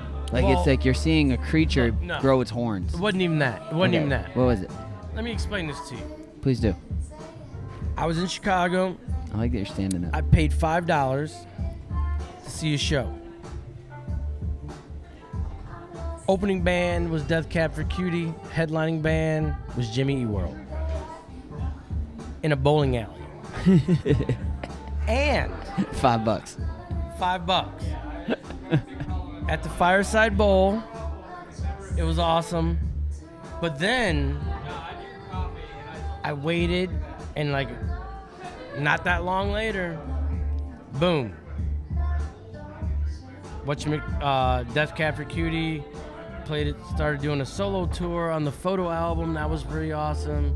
And then the Transatlantic album came out. But the Photo album was a little more rocking album. It was pretty cool. It was. You need to listen to that. I was a huge Okay, Death cool. Cab kid. I was a All huge right, Death Cab fan. But also, so you don't just listen to music. You watch, like you see music. I watch it and I appreciate You it. study it. Yeah. Tell us the fun fact that you told me at Friendsgiving 2 years ago about Death Cab for Cutie Postal Service. Tell that story. Because that's one of the first times I really got to see you just kind of start going. Granted, we were fucking fucked up and high and drunk and shit. I We were know, having but fun, it was full of good, turkey man. and family and It love. just felt good. It did, and you were just enlightening us. So enlighten the folks about what Postal Service was. Well, I mean, how they emailed everything to each other? Exactly, the And- band, and yeah. mailed everything to each other? You're right. So Yeah. I mean, it's crazy. But Postal that's just how Service you was the gotta guy do from it. Death Cab. Yeah. And the guy from, what was his name, the other guy? I forgot. And the girl. And the girl, Rilo Kiley. Kylie. And they Who would did just her own thing, and they yeah. would just email each other music back and forth, building songs together Yeah. via email. I mean, that's what Tegan and Sarah started doing that. Even Tegan though and they're Sarah, what? sisters, one lives in Toronto, one lives in like Vancouver. And that's just what they would do. That's how they would make their music. They just email it to each other. Crazy. You hit a verse, email it back. Crazy. I love that. I love that kind of creation like exists, and it's Love only that because the vibe. internet, bro. Yeah. It's a cool vibe. It also allows for But like you gotta get in the zone if you're gonna do it. You gotta get everyone has to be in the zone when right they gotta do it. because you'd have to be in like a solo realm of like participation, because it's like if you're with a buddy and you're in the studio, that's probably a different vibe than just like, okay, I got this You piece gotta of music, I support. gotta work on this. Yeah, you gotta It's listen different. to it and supply your 2 cents. And that's what I'm saying. Like putting all that together is really cool and intricate. You know? Yes. And amazing. And beautiful. And beautiful. Yeah. Like Taking a picture of him. I saw Lucero at Little Brothers. That's when they first started getting huge. Killer. But everyone broke glass all over the floor. At what, Little Brothers? Dude, the whole floor was nothing. You're walking on glass. That's wild. You go into the dance floor, it's all glass. Twos used to allow you to do that. Twos used to allow you to break a 40 because they'd sell 40s. They just allow you to smash it on the Smash it on ground. the ground. Nobody would ask you a question. Somebody would come sweep it up. Yeah. But at Little Brothers, they weren't sweeping it up. Oh. No. It's badass. It was crazy. At the end of the night, it was crunchy and crazy. That's wild. They actually paused the show for me. To fix some shit. All right, so Little Brothers is taking the cake right now. Is there one that other people should know about, just in case? Did you go to a lot of shows at Scully's? I did. I mean, even back in the day before I even moved here, I remember we passed through Scully's a couple times. It was called Skankland. Skankland. That's what it was called? It's called Skankland. See, that's like the short north that I'm trying to... I've had a couple opportunities to talk to... Like, my dad grew up here in the 80s, right? And then you were here in the early 2000s, and Swanson was here in the 90s. And, like, having you guys on, it's like, bro, to call a place Skankland is not allowed anymore. It was a reggae joint. What is it? It was a reggae... Oh. Where'd you go? It was a... Oh. It was a reggae joint. It's all good. So anyway, it was a reggae joint.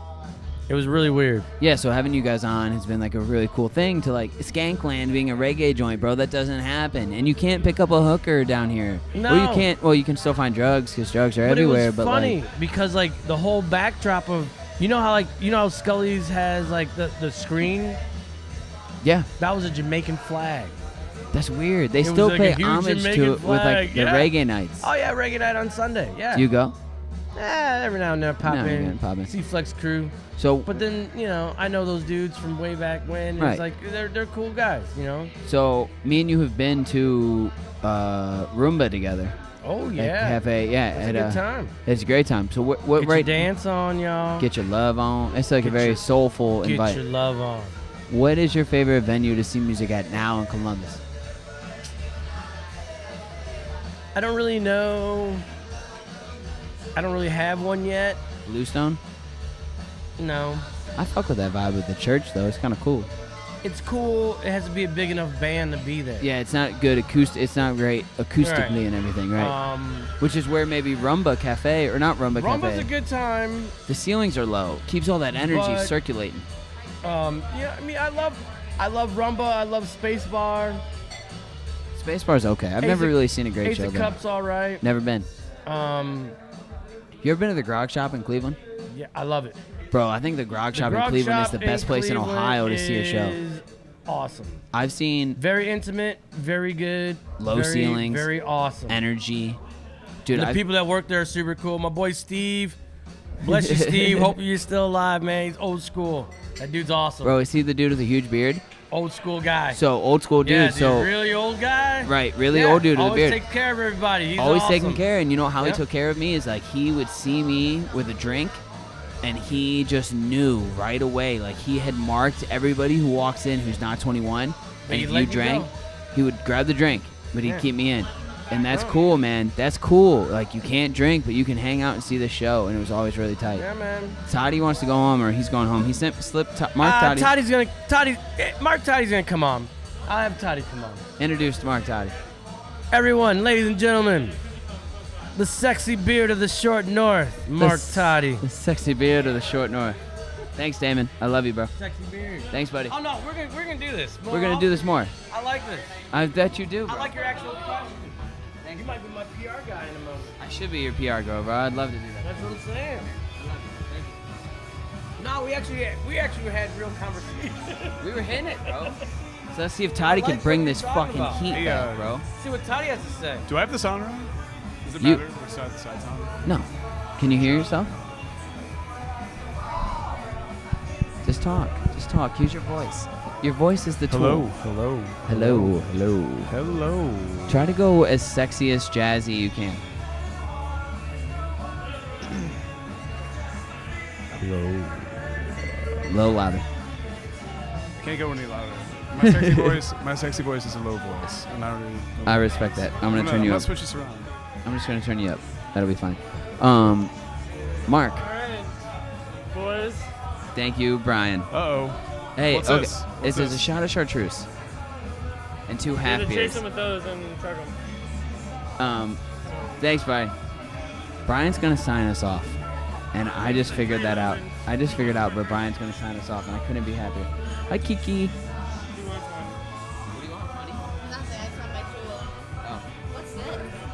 chartreuse and a half a beer.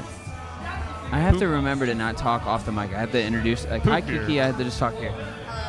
Hi. And Kiki coming down. Kiki going down. Toddy, let's do the shot of chartreuse, which is something you showed us. Right. Do you remember the rules and regulations of doing the shot? You have to put it on top of your head. Why? Because of Zen and balance? No, explain it to the people. All right, so when you do a shot of green chartreuse, you sit on top of your head and with a group of friends and family, and you all look at each other and you shut your eyes and think about who cannot be here to do the shot with you. Ready? Yep. Cheers.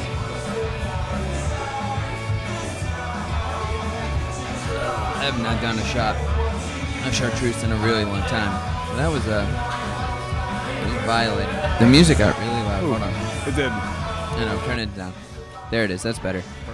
Perfect. Perfect. Yes, sir. There you go. That's perfect, baby. Yeah, I'm gonna drink this. I haven't done a shot of chartreuse in a minute. How do you feel about that? Feel good. Yeah. I'm gonna introduce you. You're Mark Toddy. I am Mark Toddy. You're the sexiest beard in the short north, as Damon said. Okay. You are the person who allowed me to do this here tonight, so thank you first and foremost. I didn't allow you to do anything here tonight. You wanted to do something here, and I said okay. Right. Okay. Perfect. So I asked suppose you. that's allowing. Yes. In the traditional. I just didn't say no. You just don't say no. Yeah. Oh, whoa, wait. Yeah. Hey. And bro, I love doing this here. This has been really fun, and I love that you're here, and you are a not a dad. You are my dad. We used to introduce each other as he would. So once upon a time, many birthdays ago in Put-in Bay, Mr. Ricky. Mr. Ricky. Mr. Ricky. Have you done a Ricky podcast yet? No, I wish he was here tonight, but he's not. He is not. So I claimed him to be my son, and it worked. And it played. It got real weird. Yeah. And then you brought that energy over to me, and I was blessed to bring it over to me, and then... I don't think I brought that energy to you. We introduced ourselves a lot. I met you years before that, though. 1 year before that. Right, and as our 1 year before that, and as our relationship builded, we grew as a couple. You decided we were at. I remember distinctly being at Max's, and Union, and a couple other places, and you saying, "This is my son," and the women we were hitting on together both became very confused that we were a father-son duo out here, oftentimes hitting on the same girl. Is that an admirable thing? I think it's admirable. I think it's late in the podcast, and I think that my guard is completely down. So yeah, I'm willing to say shit like that. Yeah, Toddy it's great. comes in. Yeah, right in the nick of time to save everybody from getting too stiff. Let me try to do some radio noises here. And the kick is up. Nobody listens to. I've never listened to radio. Perfect. You ever listen to radio? No. So, me being as young, old as I am, my parents used to always listen to Cleveland Browns games, and they would always play the radio personality over the sound of the game we were watching in Cleveland, because the radio personality was epic in the 80s and 90s, and I was brought up not knowing what the fuck anything was. I can say fuck on here, right? You can say whatever you want. My bad. No, you can say whatever you want. Fuck jizz. Jizz. I'm gonna stop there. I almost just got wild. Coming. Yep. Cumin. So Okay. listening to radio personalities is you don't know what people look like, but you hear their voice, inflection in their voice, and they build a they're trying to character. They build a character around their voice versus building a character around their looks, which is like an actor would do. Correct. Like, look at it again, like MTV. When MTV came around, there were people that had gold records with albums during that time period. But once people got a quote-unquote eye on them, they were not relevant anymore because they Correct. didn't bring that sexy vibe that the TV needed. I don't know where I'm exactly going with this. I love it. because- Share the information, though. You're sharing. I mean, you know, it's You're what it sharing is. what you know. So talking about what you know, you've lived in Columbus for 11 years. What year is it? 2019. 19 years. You've lived here for 19 years. I was a student of the arts of high school graduation. Yeah. In 2000, came down, so it's easy to count. 19. Yeah. Every year that passes is the year I've been in Columbus. That's pretty cool. Yeah. Do you like Columbus? I love Columbus. So do I. Damon was just talking about how much he loved Columbus too. Oh, I bet Damon was talking about it. I do a good Damon. I'm not going to do a Damon right now, but you can rally it out of me a little later. I will. What do you love about Columbus? Diversity. Okay. Hitting it hard. I like it. Hitting it hard. What do you love about not just the diversity, but what do you love? You're a dude who enjoys spontaneity. You're a dude who enjoys life and enjoys Very true. meeting with people and talking to people. And for you to stay here for 19 years and not get bored is amazing to me, because I've seen you bored at functions. Which functions? Time out. Which So functions? here's the thing is I've seen you bored for like milliseconds. We're pausing for a commercial break. No one can hear this, right? What are you talking about? What I'm talking about is that I've seen you almost get bored. And maybe it's your personality that's been able to change this, is that like you like look around and you like kind of get quiet, and then you're like, I'm going to say something. And then as soon as you say something, you choose to make the moment better, and you choose to like make it fun again. Like you bring the fun. You're a fun bringer. A fun bringer. Yeah. Not a fun sucker. There's fun suckers. Curiosity, do you have a lot of echo in your Microphone? Yeah. Do No, you? In your ears. I don't know. No, I don't think so. I feel like I can sing a song right now, 70s style, and it would sound perfect. I think it would. Your voice is very good on this. Is it? Yeah, you sound great. You can hear yourself. I feel far away. Because you're so soft-spoken. You could talk over here like everybody else is doing tonight, but you could Like go, this? you could get up Can you close. hear me? Can you hear me right No, now? Yeah, but... So this one time I was talking to a guy about a thing. Did you ever listen to like Howard Stern or any of those people growing up? Oh, yeah. Howard Stern always had the deepest microphone whenever he spoke. Yeah, he always. Because in reality, he kind of spoke like this when you saw him in real life. But then he'd be like, Hey, so yeah. Yeah, because he got really close. What you do to the subwoofer made you feel like what? Cause, bro, he's trying to paint an image with a room. walk her in. Walk her in? I don't know her name. I forgot it too. Well, she's a short north person that we should. Yeah. She's not gonna listen to this. She doesn't care. So you love diversity in the Columbus. Highlight on it more for me, Toddy. Give me more. In the Columbus. In the Columbus. Growing up in Northeast Ohio at the Snowbelt in a weird little town called Chardon. We No diversity there. There was diversity in a small scale. Let's put it this way. In my graduating class, I have at least 4 people that came back to be a teacher because of the influence of the teachers that they experienced while being there. That's Most wonderful. people don't even fathom that, let alone think about what that is. No, because I feel if we want to touch on teaching has become a job, a career, like a career, rather than a passion, which is sad. Is this as high as my boomstick goes? I think so. I think that, okay, we don't know the name of the girl who came in here, but I think this will be fun to highlight on because this is, I think she's in here to hit on Brian.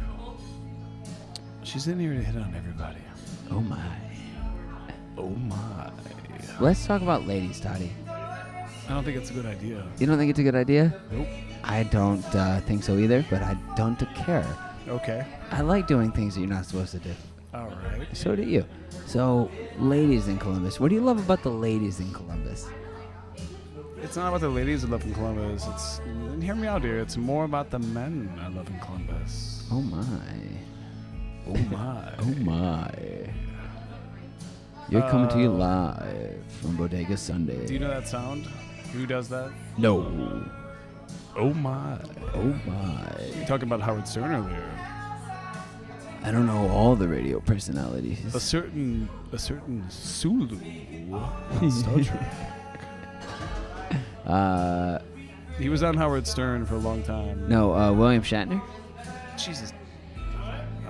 I thought you said Star Trek. Yeah, and I also said Asian.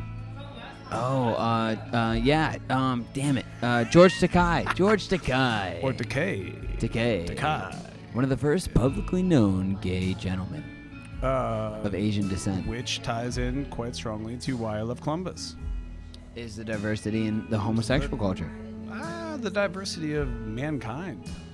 I would say that we do, like, okay, so for example, right now we're sitting in the window at Bodega, like looking into the thing, and there's a Short North Arts District Pride sign, and it's a rainbow sign, and we have the second best Pride parading in the United States, and we have a very friendly community of LGBTQ. I'm drunk. Let me brush up on this again. He just saw a sticker on the door, which is very fair. But at the same time, being in Bodega right now, we have an elephant on a spindle, spitting light in all directions. An elephant disco ball. Yes, yes. Highly acceptable place for everybody and anybody. So you've worked at a lot of places in Columbus. Affirmative. What was the first job you had here 19 years ago? Ooh, why do you gotta spit age like that? Because it's an interview and I want to. But you're reevaluating. Okay, I get that. Hit it. 19 years ago? Did you work in a restaurant? What was 19 years ago? 2000. Ooh. Yeah. The first job I had was Connecticut Water Softener Company. Ooh, Kiki. Water softeners? Kiki, I love you. You were selling water softener? No, I was working for a water softener company, which is Connecticut, which is based out of the small town next to where I grew up. And they are known around the world because their main patent was inventing the reverse osmosis for water quality. Do you hear that? Fuck is that? So microphones pick up sharp noises. Yep. We are at the tail end of this, just to reiterate. Your bar back was smacking ice. You know why he's smacking ice? Can I explain this to the listeners? Please if do. anyone is listening out there. In the summertime, when your ice machine in a restaurant makes ice, it makes ice and it drops that shit into an insulated ice box, you'll say. A thing. Did you say thing? Ice bin. Ice bin. In the summertime, there's so much humidity that the ice falls apart easily. In the wintertime, the same setup for said ice to be made drops, but Right. there's so much dry, cold air that it does not break. So the ice freezes together. So when you grab ice and bring it to the main ice bin in the establishment of wherever you're at, it doesn't break apart. It just has like 15 pieces, and 15 pieces does not fit into a glass when it's solidified. So I'm going to switch up my question because that introduced a lot of ideas to my head. What do you think about server culture when I ask a customer, because I'm a server, when I ask a customer, are you still working on that? Where do you serve at? I serve at 3rd and Hollywood. Do you enjoy your time there? I have never been happier at a restaurant. Good. Yeah, the people, the management, the structure. I've never been happier. I've been in the service industry for 10 years. I've been born and raised in the city of Columbus, working for a very great company that owner loves your restaurant. Cameron Mitchell, yeah, he comes in all the time. Correct. He comes in so frequently, and actually, I just heard recently that he offered to buy it, but we said no, which I was bummed about. I'm not sure if this should be common knowledge. I don't think it matters. That's good. So, jeweling is a big thing in culture these days, and these two are passing back jewels, which is great. No, I don't really care. So, he does love it, and Cameron Mitchell raising you, I think, is what you've always told me, and is why I looked up to you as. Wow! Now that you say that, Cameron Mitchell raising me, I never thought about it in that aspect or that sound. That is definitely kind of true. I came down as a young lad. I started a place where I lied my way up to the top. Not to the top. But you lied Let's yourself put it to be this into way. bartending. I was told by a friend that I was seeing, a girl I was seeing at that time, my high school sweetheart. She had a friend that worked in that restaurant, and she said, I need a job there. Tell them, knowing what I did do at a country club back when I was in high school, to just say that I know how to do the things that I've seen people do, which is, you have eyes, you see people every day of your life doing things in life. You don't have to actually do them to know what it is to do them, but if Right. you understand how they're done, you can kind of figure it out. quote unquote fake it till you make it, and that's the big line in this industry, and that's how I got my in. And I didn't really fake it till I made it because I hit the ground running. Thank you, Damon. Mr. Damon just touched our nips. Oh. So Tessa gave me, sorry to interrupt, but Tessa gave me really great advice. And she said, be more inclusive. If something funny happens in the room, you have to describe it more so than just saying, thank you, Damon.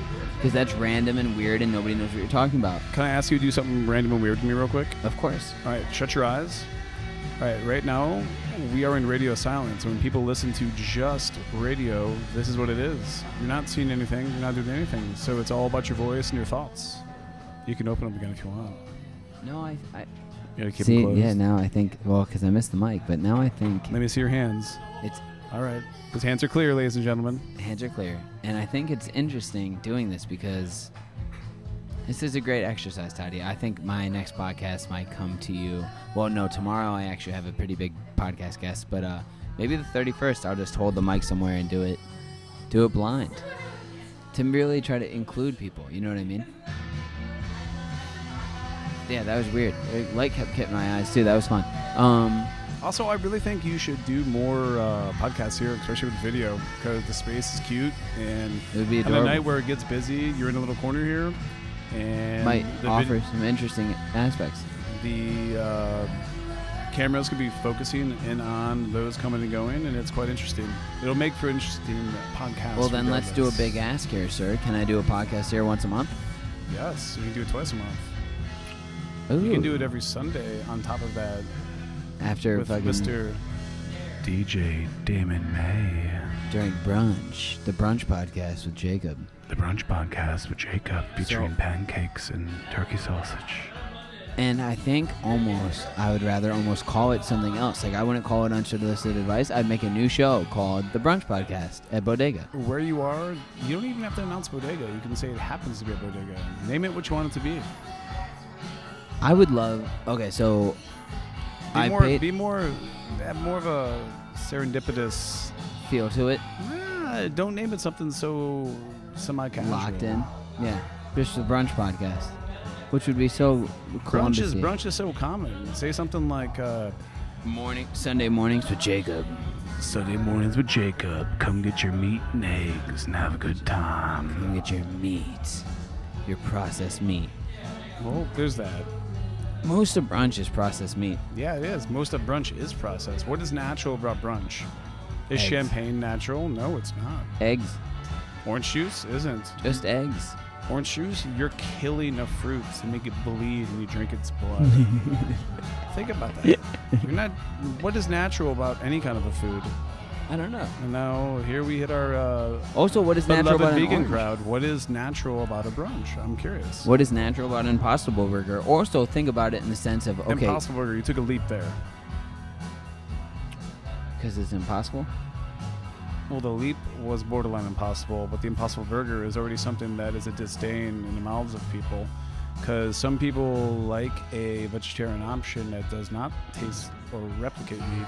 Right, Whereas they don't. I love meat, so the Impossible Burger is a value to me. See, I think that, and I've had this conversation before. I don't know if I've had it on the podcast. It doesn't matter. I just like picking at something. outside. It's on the outside. So I like thinking about the idea of that vegan food has become categorized, right? So like if you're gonna name something the Impossible Burger, that's who I had this on. I had this conversation with Christina on the podcast. Who's Christina? Christina Vento. She is my dearest friend. She's been my best friend, I think, and I know Brian and Liam maybe get mad when I say this, and maybe Chandler, but like, dude, me and her have been rocking since 8th grade, like nonstop. Like calling each other a lot, like every day, hanging out, and it's just the truth. Sounds like a good person to have in your life. She's the best person to have in my life. And she also has, and I told her this on the podcast, that she acts as like a jet fuel. More so she used to than now, because now that we're on, but like, when you date women and they get mad at your friendship with another woman, you know that woman is special. And Does she do that? Does she get mad? No, she's never gotten mad at anybody I've dated. The other women get mad at that I'm still friends with her. Because they don't... Can I ask you rhetorically? I'm asking rhetorically, hoping you answer the right thing. Why is that a fucked up thing? Let me retort here. Sure. Your friend that you've known since what? You guys are 4, 5? 8, like 7, 8, 9. All right, I'm going to say 4. Sounds Okay. cuter. It does sound cute. More cute? Or which one is it? Cuter? No, because at 4 I was in trouble in pre-K because I get in trouble a lot at pre-K for going into forts with girls. Like a lot of trouble. Like I almost got kicked out of preschool. What kind of forts did you go into? The forts where I was Dr. Zobrist and they Delaney in particular, bro. Delaney and a girl named Abigail. who I've crept on since on the internet. They are both gorgeous now, and we were playing doctor at a really I don't mean to name the fact that they're gorgeous now as like some kind of toad to my belt, but I'm toting it to my belt, dude. I almost got kicked out of preschool for bringing people around too much. Later, bro. I don't know who that is. Isaiah leaving the building. Isaiah's leaving Bodega. Okay, so me and Christina are 4, and what is your point? 4. Other than me getting kicked out of preschool? It's interesting to me that people get so upset about knowing somebody for so long, whether it be male or female. If you had your best friend Brad, since you guys were 4, you guys maybe saw each other's penises because that's what you do when you're young. You maybe take a bath that fucking young. Right. But I mean, when you get older and you still have a said friend, whether male or female, why is it an issue? What is the? It's not about you. It's usually made about you. I think it's about them. You're being made to be the problem, and it's not the case. It's because they've lost. Okay, so like if you're dating a person, and be careful, tread lightly, because I do have a rebuttal already before anything you say. Okay, when you date somebody, it's dangerous. You build you build a bond. Correct. So the idea that somebody who could come in there and know you more and know things about you that the other person doesn't know and all those things deteriorates that bond. But what happened, and I think that's an ego thing. The bond with the girl that you are currently seeing, like she sees. Are you talking about the one with you've known forever, or the girl that's?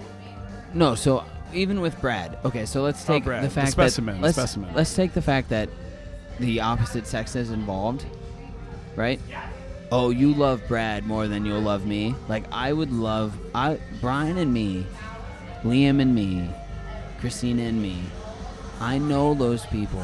I read that book. I know those people better than I've known a lot of people, and I feel that sometimes it's threatening to a girl, and for a weird reason, I don't date girls that have a lot of girlfriends, and I think it threatens them that I have such close friends. How many? All right, I'm gonna think about this thing that you just. Well, you said you had a rebuttal, so. How many? Oh, this is not the rebuttal. Okay. How many people have you dated that did not have close girlfriends? I'm gonna think about this as I sit back. 2 of the 3. 2 of the 3, so 2. Yes, but I like to iterate that I've only dated 3 people. Like seriously. What do you mean by date? 4 years. A year and a half, and then Sorry, another I'm seeing year. your computer over here, and I can see it in that window. No, look right over here. Look over here. Look. Oh no. Let it go back to the screen. Let it go back to the screen.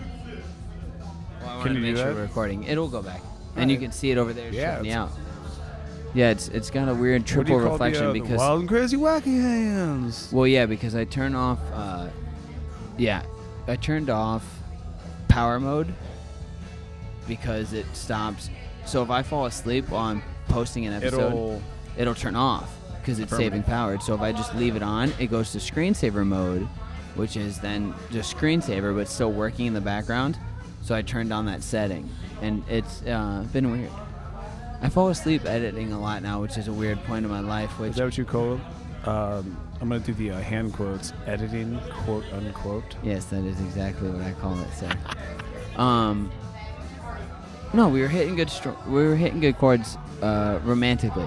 So, Question, come back at me. Come back at you with a question? No. I mean, it was what you were saying. Right. So I was coming at you with 2 of the 3. I like to reiterate the fact that I've only had 3 because I'm not some expert. Nobody is an expert. Well, honestly, it's bullshit that anyone should be an expert at anything. It's experience, and even then, it's finite. ill and void. And it's interpersonal. So like you can't. My dad was actually telling me this today on the phone because I'm trying What's to. your dad's name? Tim. Tim? Yeah. You've met him. Tim's magical. Your mother is adorable, by the way. You've met both. I met the both of them. On Michigan. I'm gonna use my words. I'm gonna choose my words wisely. You were not blacked the fuck out at all. That day that I met both of them. Michigan Day. I was. What happened over here? You can't just look and not tell me. Describe it. I was. Describe okay, it. So here's what I'll tell you. Describe is it. that I made the decision. So my best friend Liam was in town. We were all the people that I love most were in a room. And when all the people that I love most are in a room together, I have no fear of what might happen because everybody is there to protect me. So I drank like there was the last alcohol was on the earth. Is this when I met your parents? This is when you met my parents. So prior to you coming to the bodegas. So I got here, I started drinking like a fucking fish, and you said, "Hey, you're cut off." And then everybody else continued to I did not say it that way. No, you didn't. No, I didn't. You said, you know how I said it. I love you. I need you to stop drinking. Thank you. And I said, okay. I'm not that much of an asshole. You're not that much of an asshole ever. Or at all. You said, Thank I you. love you. I need you to stop drinking. I said, I love you too. Okay, I will try my best. And then your asshole friends were like, no, he's going to take... Yeah. I was standing right there, and they're like... I go, no. And I looked at both of them, and they're like, fuck you. Yeah, fuck you. We're not working. You're not working for us anymore. We can drink whatever we want. And then I met his parents. And then my parents come in. So I'm on the verge of... I'm browning out. And it's wonderful. Curiosity, browning out versus blacking out, what's the difference? Browning in out, your opinion, is where you can... Okay, so browning out is where you remember specific parts of the day. So, okay, I remember my parents walking in. I remember talking to some people. I remember introducing my parents to some people. I remember taking my parents upstairs.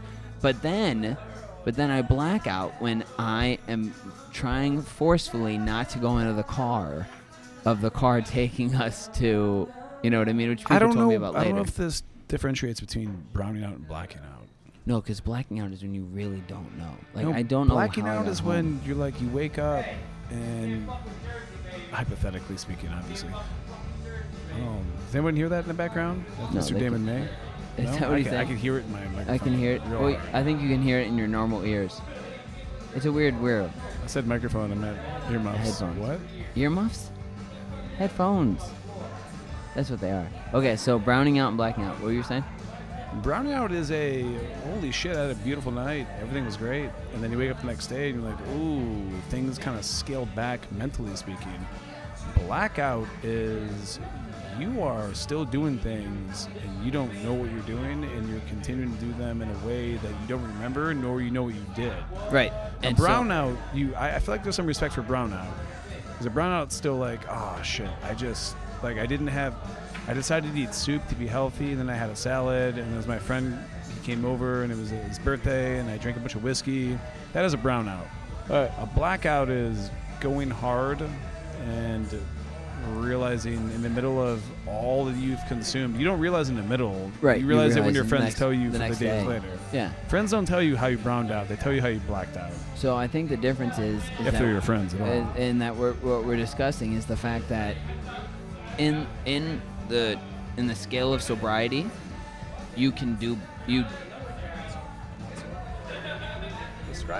Describe her? Yeah, anybody. So a girl just walked in and she jogged in. She It's ran. freezing. She literally ran in because it's so cold.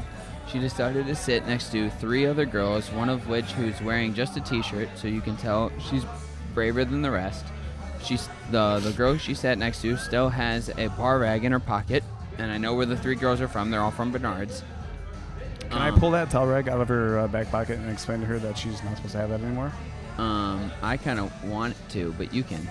You can, but if you take your headphones off and you go over there and be like, Okay. What are you gonna say? Well, here's what I'm gonna do.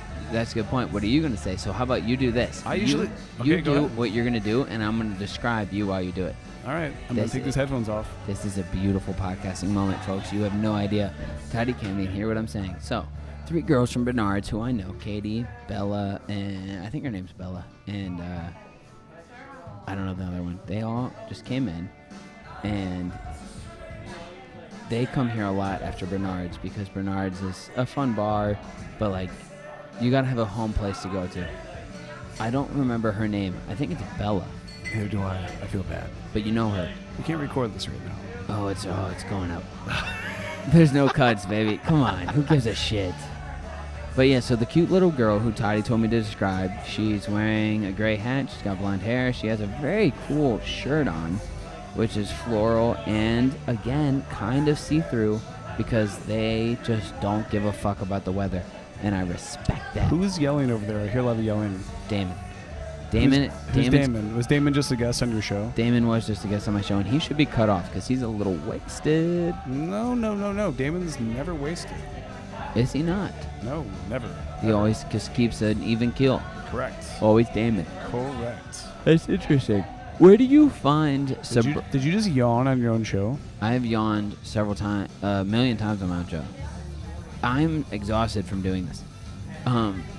Is that a me problem or a you problem? It's a me problem. It would never be a you problem. And you know what I do is I try to swallow my yawns usually, and it reverts into like an eye twitching thing.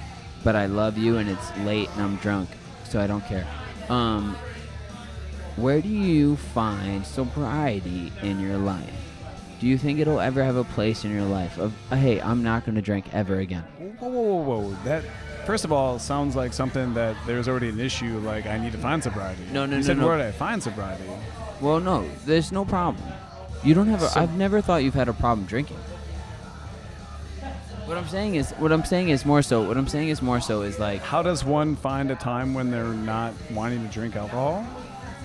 No, it's just more so of a question of there's so much pressure socially. I'm sorry, I did not do a good painting of this picture, so I'm going to paint it better. There is so much pressure to drink.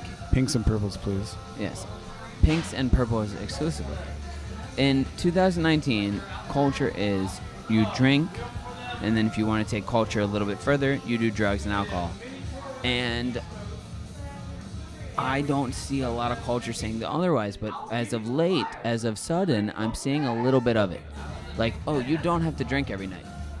I kind of disagree in the initial that you said. I mean, it's your perspective of maybe where you have been in your, whether it be your life or it's one said life and what they've experienced. But I mean, it comes down to where people are and what they're doing.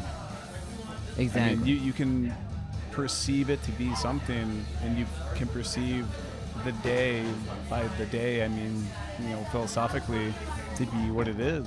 Yeah. And that's not necessarily that's your perspective. It's your prerogative. It's your prerogative. So, the first guest I had on tonight, his name was I. He goes by I. E-I-E? Just E-Y-E is what I meant to say. Just one I? Just lowercase, uppercase? I think undercase. Undercase? Just Lowercase. So an I, like Just iPhone? Yeah. And I think, I'm not 100% So sure. he's a product. So There's can I my call him friend- Product? I think he'd His like name that. is Product. I think he'd like that a lot. The honestly. Product. But The I've never Product. had him on before, but I've never really even spoke to him before, and that was the coolest part about doing this. But he spoke about the fact that he is trying to be sober, and the fact that sobriety comes with a little bit of clarity, and then you were saying that it depends on where you are and where you're at.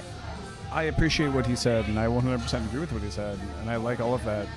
And you are correct. It does depend on where you're at. And by him saying what he said is where he is at. Exactly. And it's all about, and so what I touched on was the fact that cacao leaves, right? Cocoa leaves, which is cacao leaves. Yeah. I think was it's also cacao. what's the appropriate chocolate name? Cacao. So I'm wrong. Cocoa leaves, which is the derivative of cocaine, right? Right. So cacao. Cacao is chocolate. Cacao is chocolate. My bad. Cocoa leaves are the derivative of cocaine. And when the derivative of cocaine... Who's walking in right now? Chandler Describe him. Okay, Chandler Pizak just walked in. Chandler Pizak. Chandler Pizak has walked in the bar, and he has been actually my best friend since 3rd grade. We took like 2 years off because he was being kind of a cunt.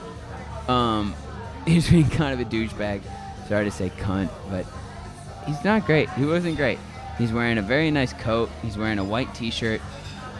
He's honestly a handsome person, and I don't know if I've told this story on the podcast yet, but me and him were in Chicago together, celebrating life and liberty and the pursuit of happiness, and he walked into Nordstrom's, and he was the size he is now, maybe an extra like 20 pounds in muscle because he was working out all the time, and he had really long hair, and the perfume. He's got a good hairline. He's got a good hairline. And the person at the perfume desk at Nordstrom's in Chicago sees him walk into the mall, runs back to the shoe department.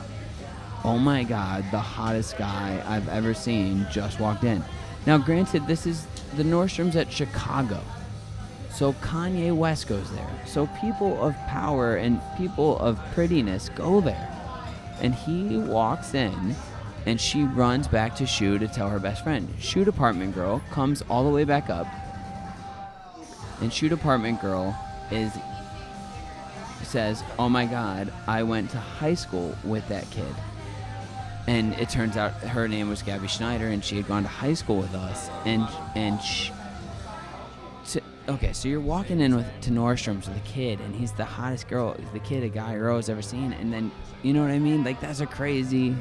I'm ruining it right now with my story. You're doing really great. Thanks, baby. So, he's pretty. He's prettier than me. And you get to... And walking next to a person where the rules don't apply to you because you're not as pretty as him is an interesting dose of reality, and I've always enjoyed it. Well, ladies and gentlemen, the man of the hour is here. The man of the hour. Oh, what a perfect segue. Will you have... We're gonna take. I'm just gonna lean away from the mic and talk to Toddy.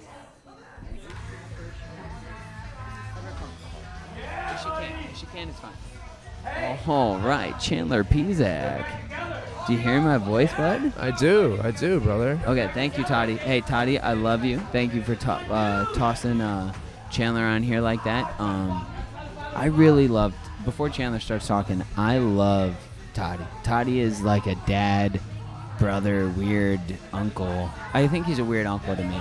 And me and him are so similar, and he's given me some of the best advice I've had in certain industries in my whole life, and I appreciate him very much, and I love him. So, here comes Chandler P. I just gave you a really great intro. Did you? Yeah. I told you the story of Chicago, where me and you walked into Nordstrom's. The perfume girl ran back to the shoe girl, said, "Oh my God, the hottest guy I've ever seen just walked into Nordstrom's." The shoe girl comes up to the front of Nordstrom's to find you, and you are a guy who she went to high school with, because her name was Gabby Schneider. Yeah, and he's like, yeah. And she gets to say, "Oh my God, I went to high school with him." And I kind of turned my head, didn't I? You were not.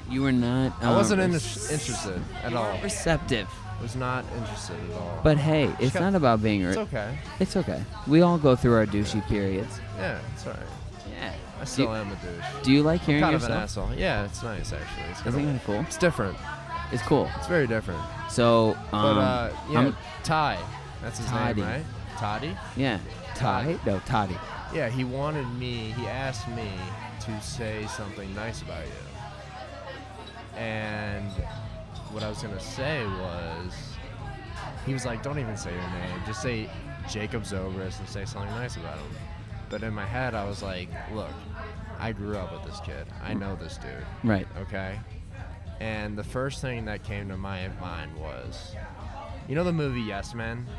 Yeah, with Jim Carrey? Yeah, everyone's seen it. You know, Yeah. who the fuck hasn't? Zooey Deschanel and Jim Carrey? Yeah, so all I could think about was, you are a real motherfucker. You speak the truth. Thank you.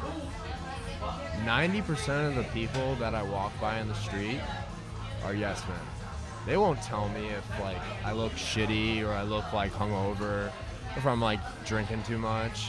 Yeah. But you'll tell it to me and to others straight. Yo, motherfucker, chill out. You're drinking too much. Yeah. I try to. You know what I'm saying? Yeah. You speak the truth.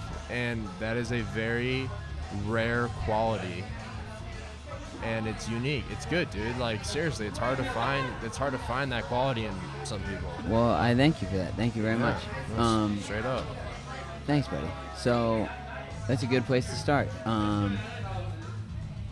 I've mentioned. What is this? Are we live? What is this? This is just we're recording. I'm just like on a microphone in a bar.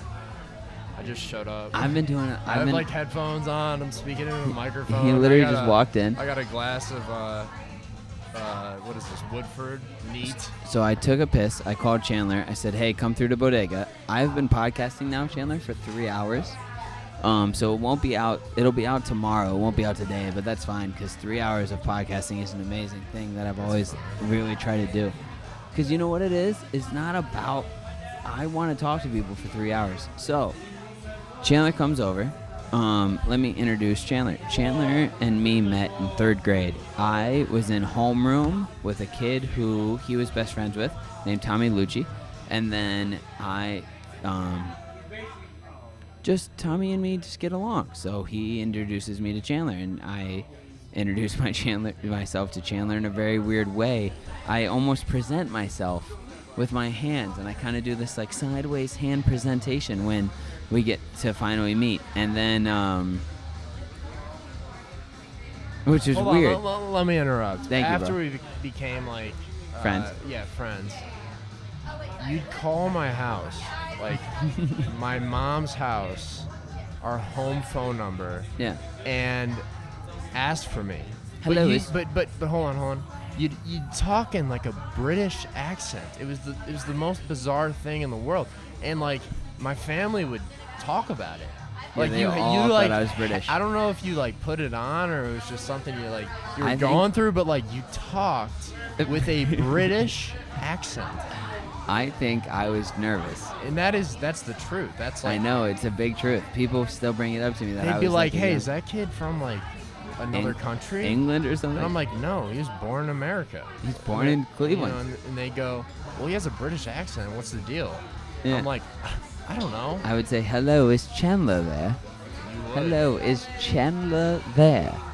And yeah, I think I was probably nervous and excited, but also, I was calling your house, man, and I was calling your house, speaking in a British accent, in 3rd grade. So I've established Christina Vento as my best friend a couple times on this podcast, despite how mad it makes Liam and Brian. Yeah. And I don't think it does, but I don't know. I don't think you realize it. I don't think you realized it at the time, but I think you were fucking with my family. I think I was fucking with your family. Like it was like you didn't realize it, but you were fucking with people early on in life. Like you and I fuck with people. It's fun. It's really fun, but you were unintentionally fucking with my family. The advice I gave Justin tonight on my podcast, it's hilarious. Yeah. was fuck with more people. It's so fun. It's so fun. It's so because fun. guess what? It's not what we've all made it out to be. The finishing school, the getting a job, the getting a kid, the getting a wife, the getting to death, all of that is a choice. Because you can fuck with it as much as you want. And it makes everyone's it so much more everyone's fun. so serious and conservative. It's and like scared. Chill the fuck out. Relax. This is a joke. Like, chill out. Right. Chill out. So, back to what I was saying. Yeah, we met in 3rd grade. I met you in 3rd grade. We did. So that makes you the longest person that I know who I still hang out with. We've been through some shit. We have been through some shit. We've been through some shit where we haven't. Some crazy shit. We've done some crazy shit. We've also done some shit where we hadn't even talked. Peace out, man. Yeah. Toddy, are you leaving, Toddy? Toddy's leaving. Fruit medley, yeah. Fruit medley. No, dude, I'm serious. I had no one in Columbus has it. I went to Cleveland and grabbed it. Yeah, I grabbed like 10 packs. I'm sick of the mango. They're talking about Jules, which is not something I necessarily know about. Is it kicked? Smack it, dude. Just smack it. Real quick. Toddy's leaving. Yeah. I'm gonna hug him Smack and the say shit out of goodbye. him. And Take your time. I don't need to Take your really time do it with on it. here. You're good. Keep your head on. Hit him right now. Huh? Hit it. Hits you in a bad way. That's weird. Hold on. Wait. Is it cracked? Yeah, sorry for getting off that way. I should have said goodbye. Damn, dude. Hold on. It's good. I said goodbye for you. I love you. Bye I bye. realized my phone was turned out and I missed. I'm gonna ask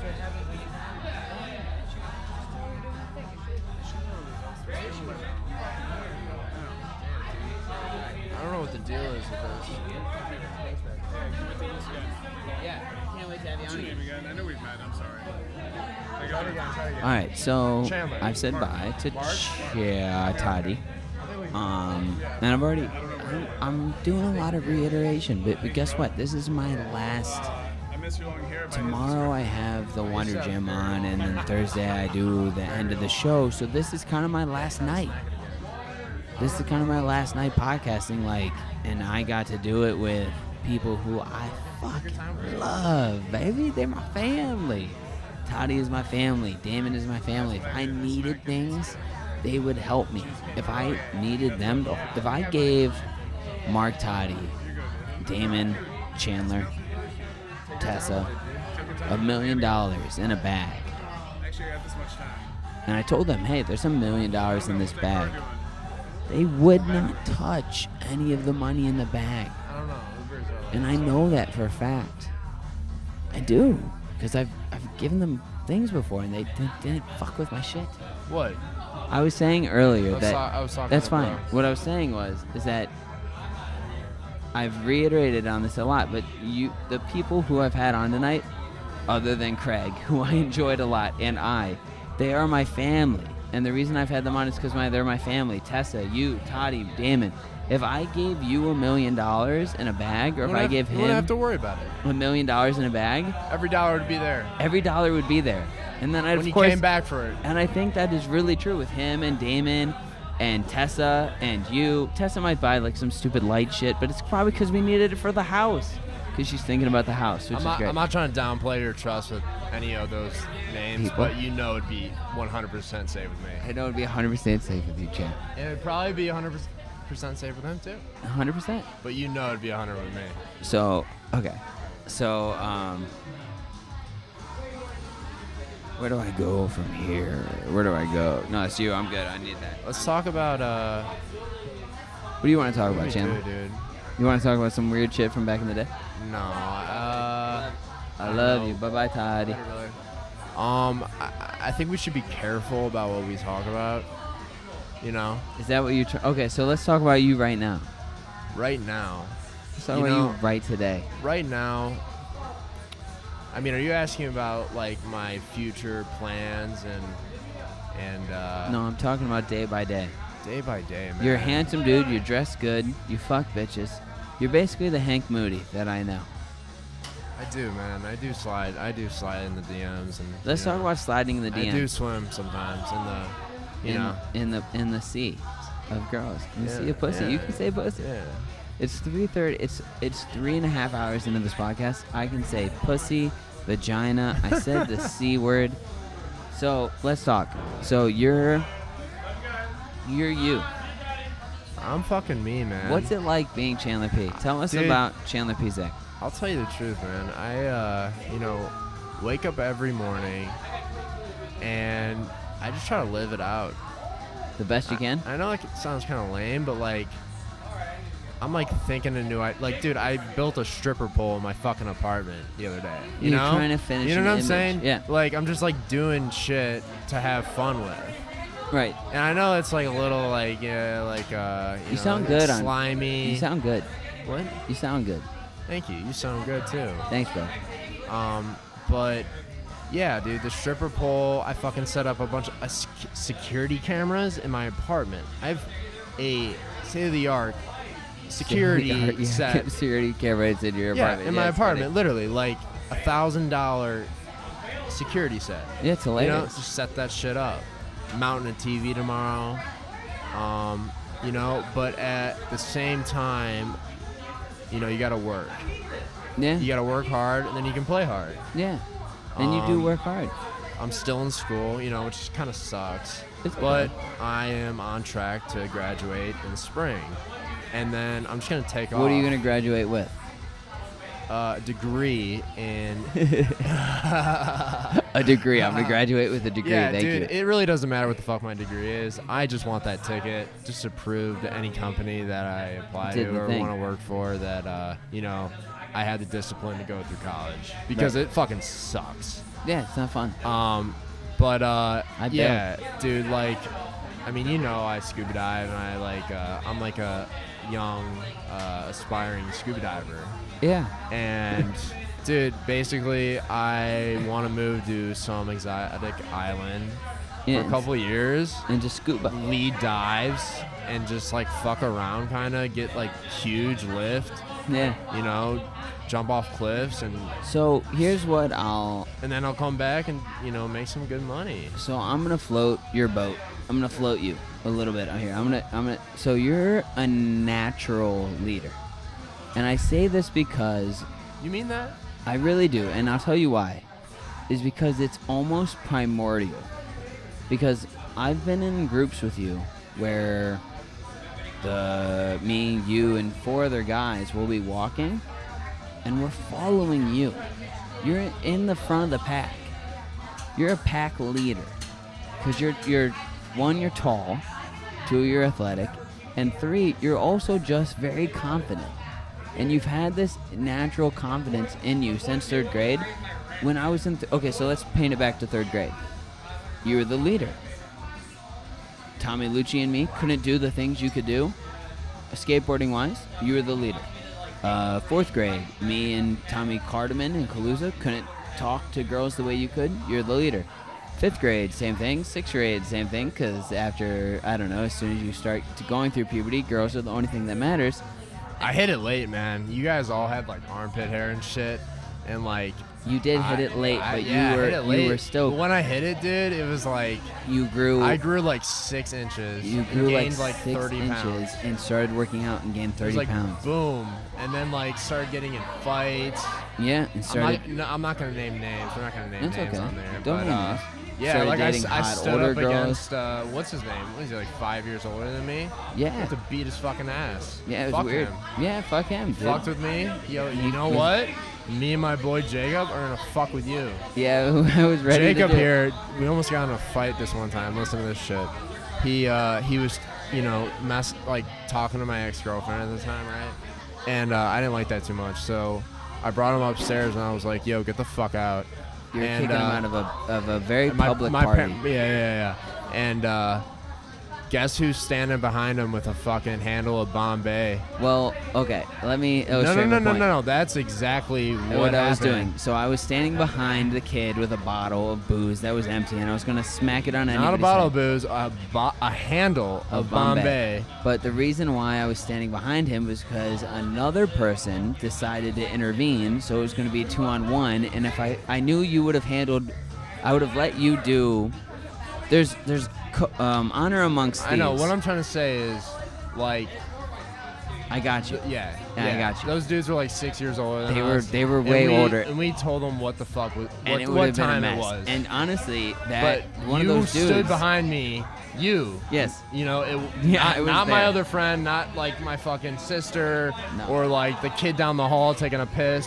You I was there. stood there with a bottle of Bombay, ready to smack the a shit out of a motherfucker. motherfucker. Yeah, bro, because I And fucking that love you. is family. That is some real shit.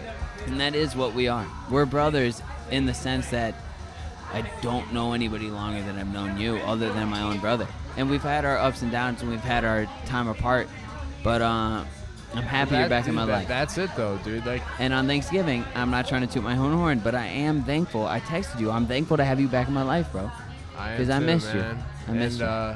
I missed you a lot, and I put you Uh-oh. through some shit that you did not need to go through. And we've talked about this, but I'm not gonna elaborate. But there's no need. I wasn't doing things that were right for you. And I needed to get away. Let me put it this way: I didn't respect the space we shared. Right. We lived together, by the way. Yeah. And yes, that's how I'll put it. And you know what it comes down to? Is that a good way to put it? That's perfect. You know why? Because I woke up this morning and I had to get in my car, and for some reason I was thinking about you and me living together, and I was like, I think us breaking up for a year and a half.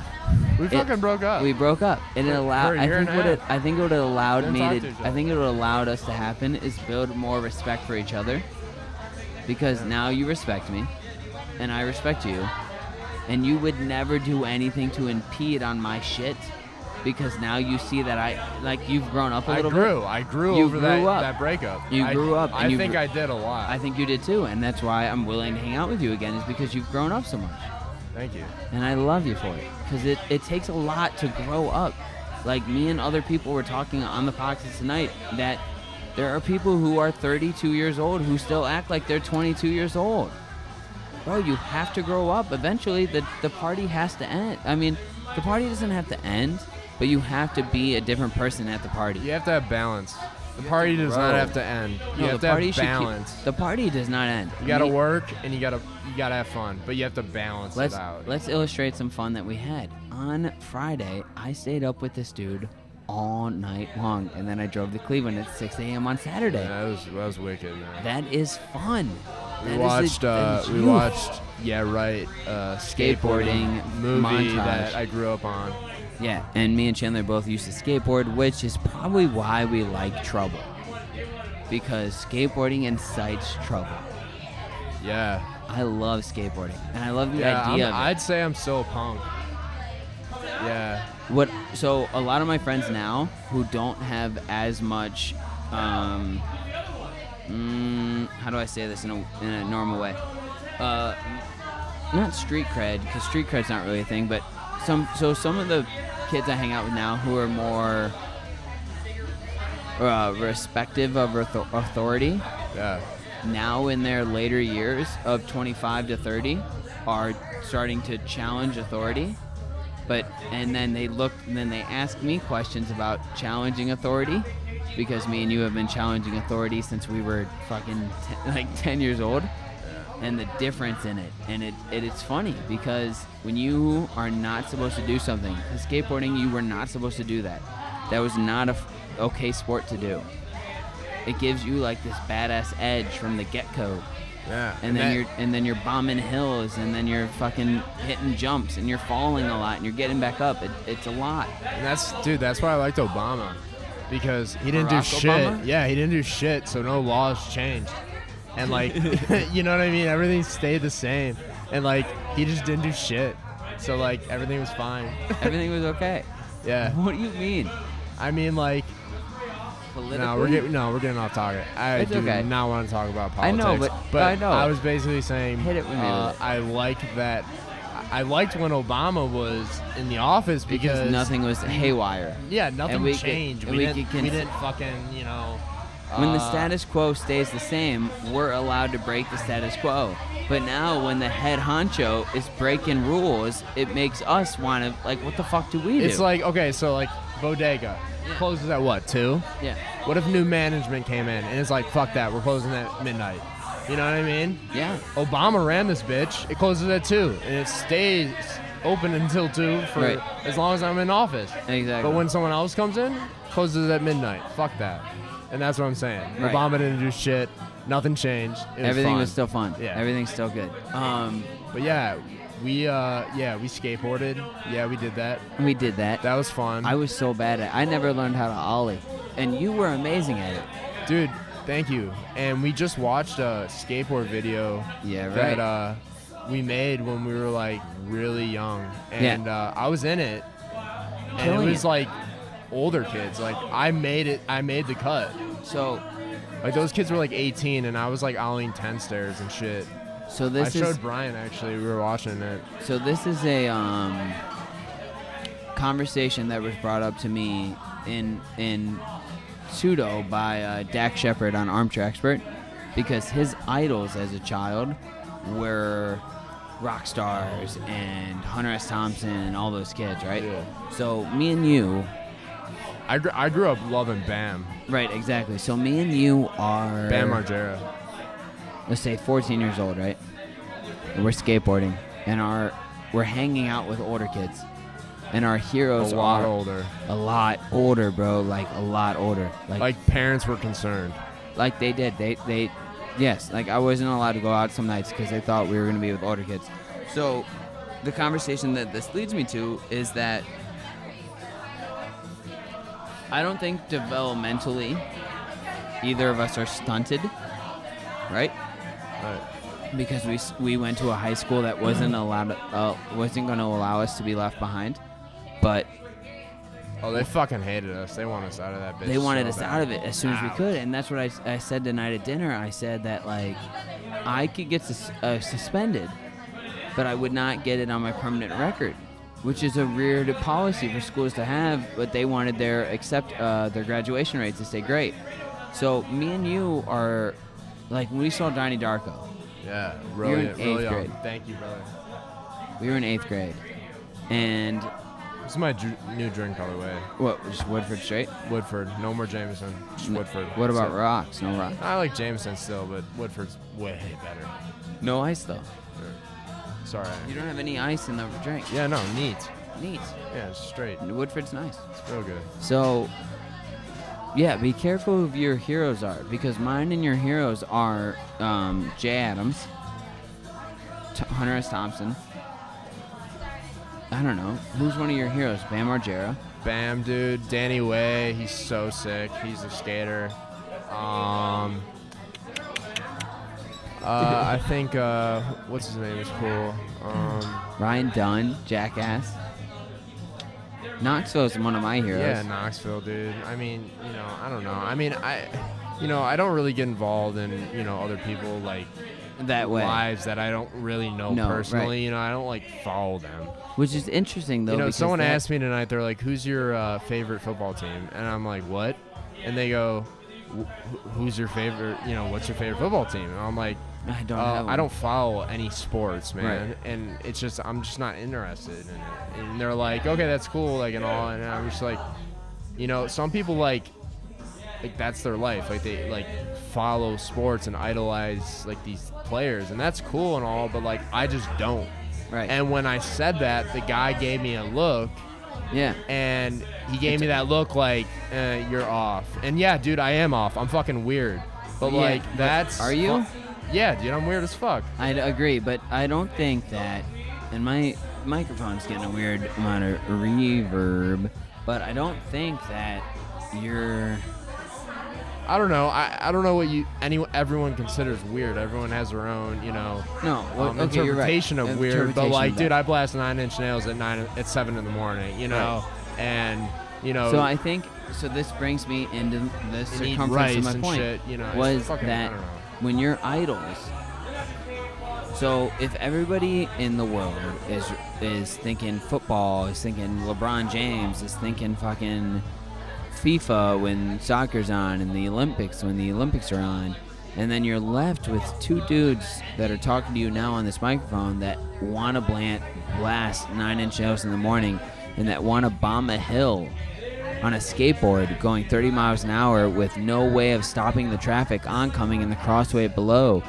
That is a different kind of conversation. And so what happens is that we idolize different people, and the point of my conversation was be careful of who your heroes are, right? Yeah. Because if you're loving Jay Adams, the dude OD, if you love Hunter S. Thompson, he lived a crazy, whacked out life, which is beautiful, because then we get to try to expand ourselves into that world, but that's a dangerous world to be in. I also think, on the reverse end, that the sports and living that cookie cutter, like you did this, you went to high school, you played well in football, you go to college to play football, and then you try to get in the NFL, but you can't, so you just get a job selling cars, and then that life, and then you get a girl, and then the girl gets a kid, and that life is dangerous too. Both lives are dangerous, but I'd rather have the time with a little bit of mind expansion that comes from pushing against the grain, because when you're just sitting there you can't just do what they tell you to do. I know there's a lot of people out there who are doing just what they were told and what they were thought of was a good idea. And then even traveling, right? Oh, I wish I went to Europe. Do you really want to go to Europe? Like, if you don't want... So my friend Chandler here has had every opportunity in the world to go to Europe, but he doesn't want to. You know why? Wait, why do you say that? Because you've had every opportunity in the world to go to Europe, but you've told me a bunch of times that you just don't want to go. What opportunity? What? It's not a thing where you talk off mic. You just talk on the mic. I leaned away. I know. What are you talking about? Well, you've been in college for 4 years, 5 years. Oh, you mean I could have gone abroad or something? You could have done it. Yeah, no. But you don't want to. I didn't want. Yeah, no, I didn't. Right, and you know why? Because he didn't want to. And so what I'm trying to paint the picture of right now, Chandler, and I'm sorry that I just pulled you into it like that without really warning you, was that there's a thing called romantic traveling. And you're traveling because you think you have to go to Europe because everybody else has gone to Europe. You don't have to go to Europe. Like, just really think about, ask yourselves questions. Don't just base your knowledge off what everybody else is doing. Because when you base your knowledge off what everybody else is doing, you end up wanting to do drugs and party and stay up late and write poetry and do all these things, which are beautiful, but do them because you want to do them, not because Hunter S. Thompson or fucking Bam Margera or fucking Dwayne The Rock Johnson or because LeBron James are doing them. Do them because you want to do them. Yeah, no, and going back to what you said about, like doing the norm, right? Yeah. In high school, you played football, you played soccer, no one encouraged anyone to skateboard, or ride dirt bikes, or longboard, or jump off the falls, jump off cliffs. You know what I'm saying? Like, no one encouraged that. No. And because it was wrong. It was technically wrong. I mean, it wasn't wrong. It just wasn't a thing. And I think that's why I, found interest in that, got caught up in all that because no one was doing it and it wasn't frowned upon, but like it was different and people were like, yo, whoa, like what's Chandler doing? He's jumping off the falls, he's longboarding down Grove Hill, he's doing wheelies on dirt bikes, Right. But it wasn't about the people, what they thought. Like, I was having fun and that's what mattered. And that's all that like every time I bombed Grove Hill or East Washington or jumped off the falls or, did a wheelie down Miles Road, like that was me having a good time and that's all that mattered.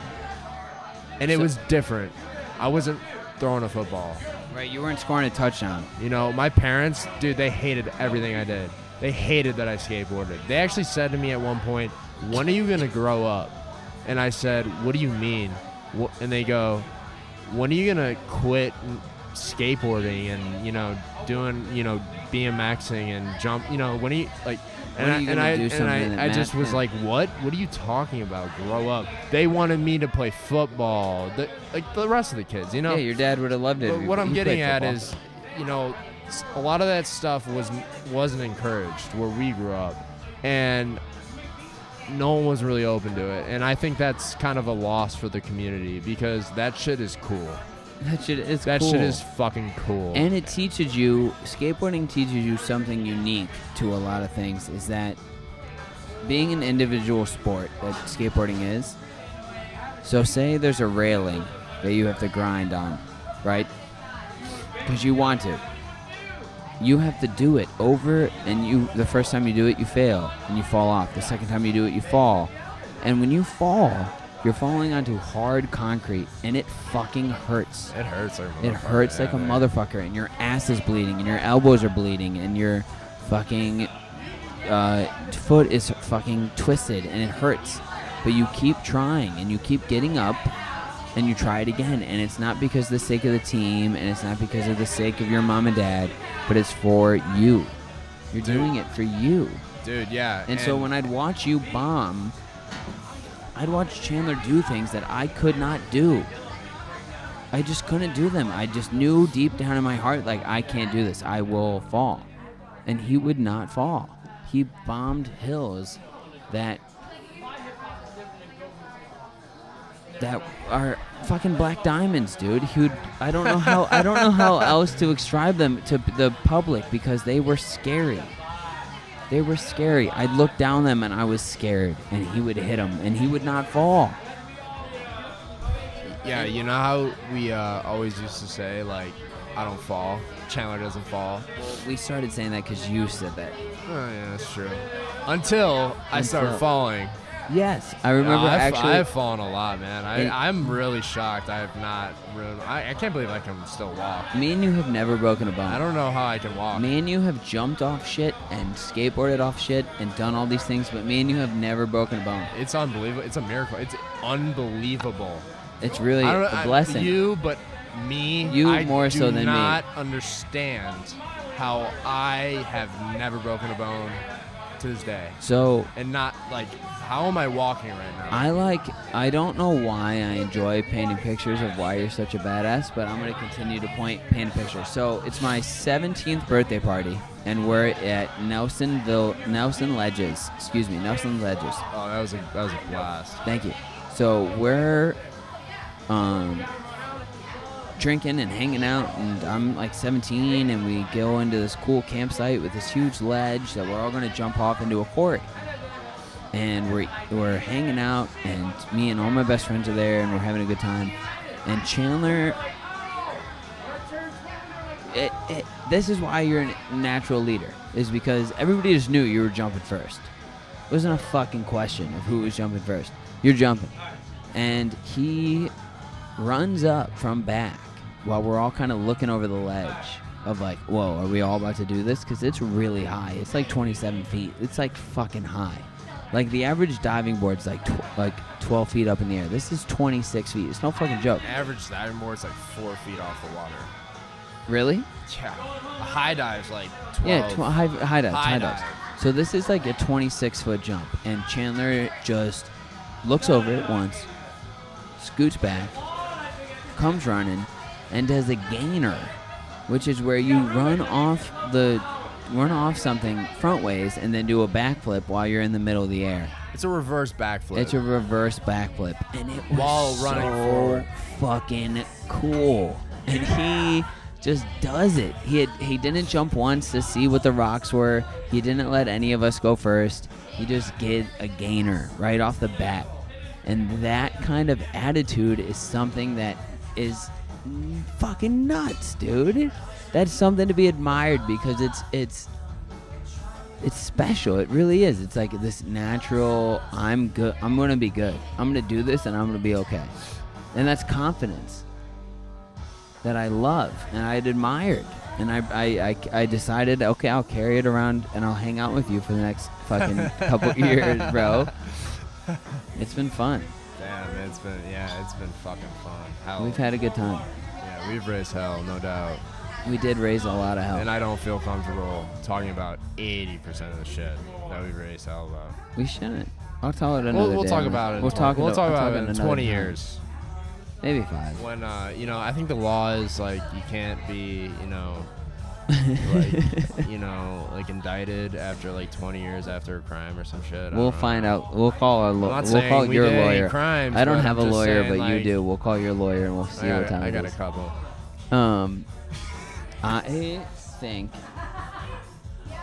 that now, if you had to tell the people one thing, what would you tell them? My brother from another mother. I want to end on a positive note, but, I bumped into someone that wasn't doing well in life, and, he just roadblock after roadblock, and, Be appreciative of the fact that your life's going well? No, that's not what I'm getting at all. What I'm getting at is, he was real sad. His life, nothing was working out for him. Trying to make ends meet and shit. And I thought, that night he was gonna kill himself. And, never, ever seek a permanent solution to a temporary problem. That's good advice, Chandler. That is very good. You can fix shit. Like you owe a car payment, you can fucking fix that. You're late on your college loans, you get arrested, fix that. you can fix it. You cannot come back from death. That's true. And I'll end with that. All right, give me a hug. All right, brother. All right, I love you. Thank you. Fucking love you. I love that you ended this. This is great. All right, that wraps the fucking 4-hour session live from Bodega. It's 3 hours and 48 minutes in, and I'm done.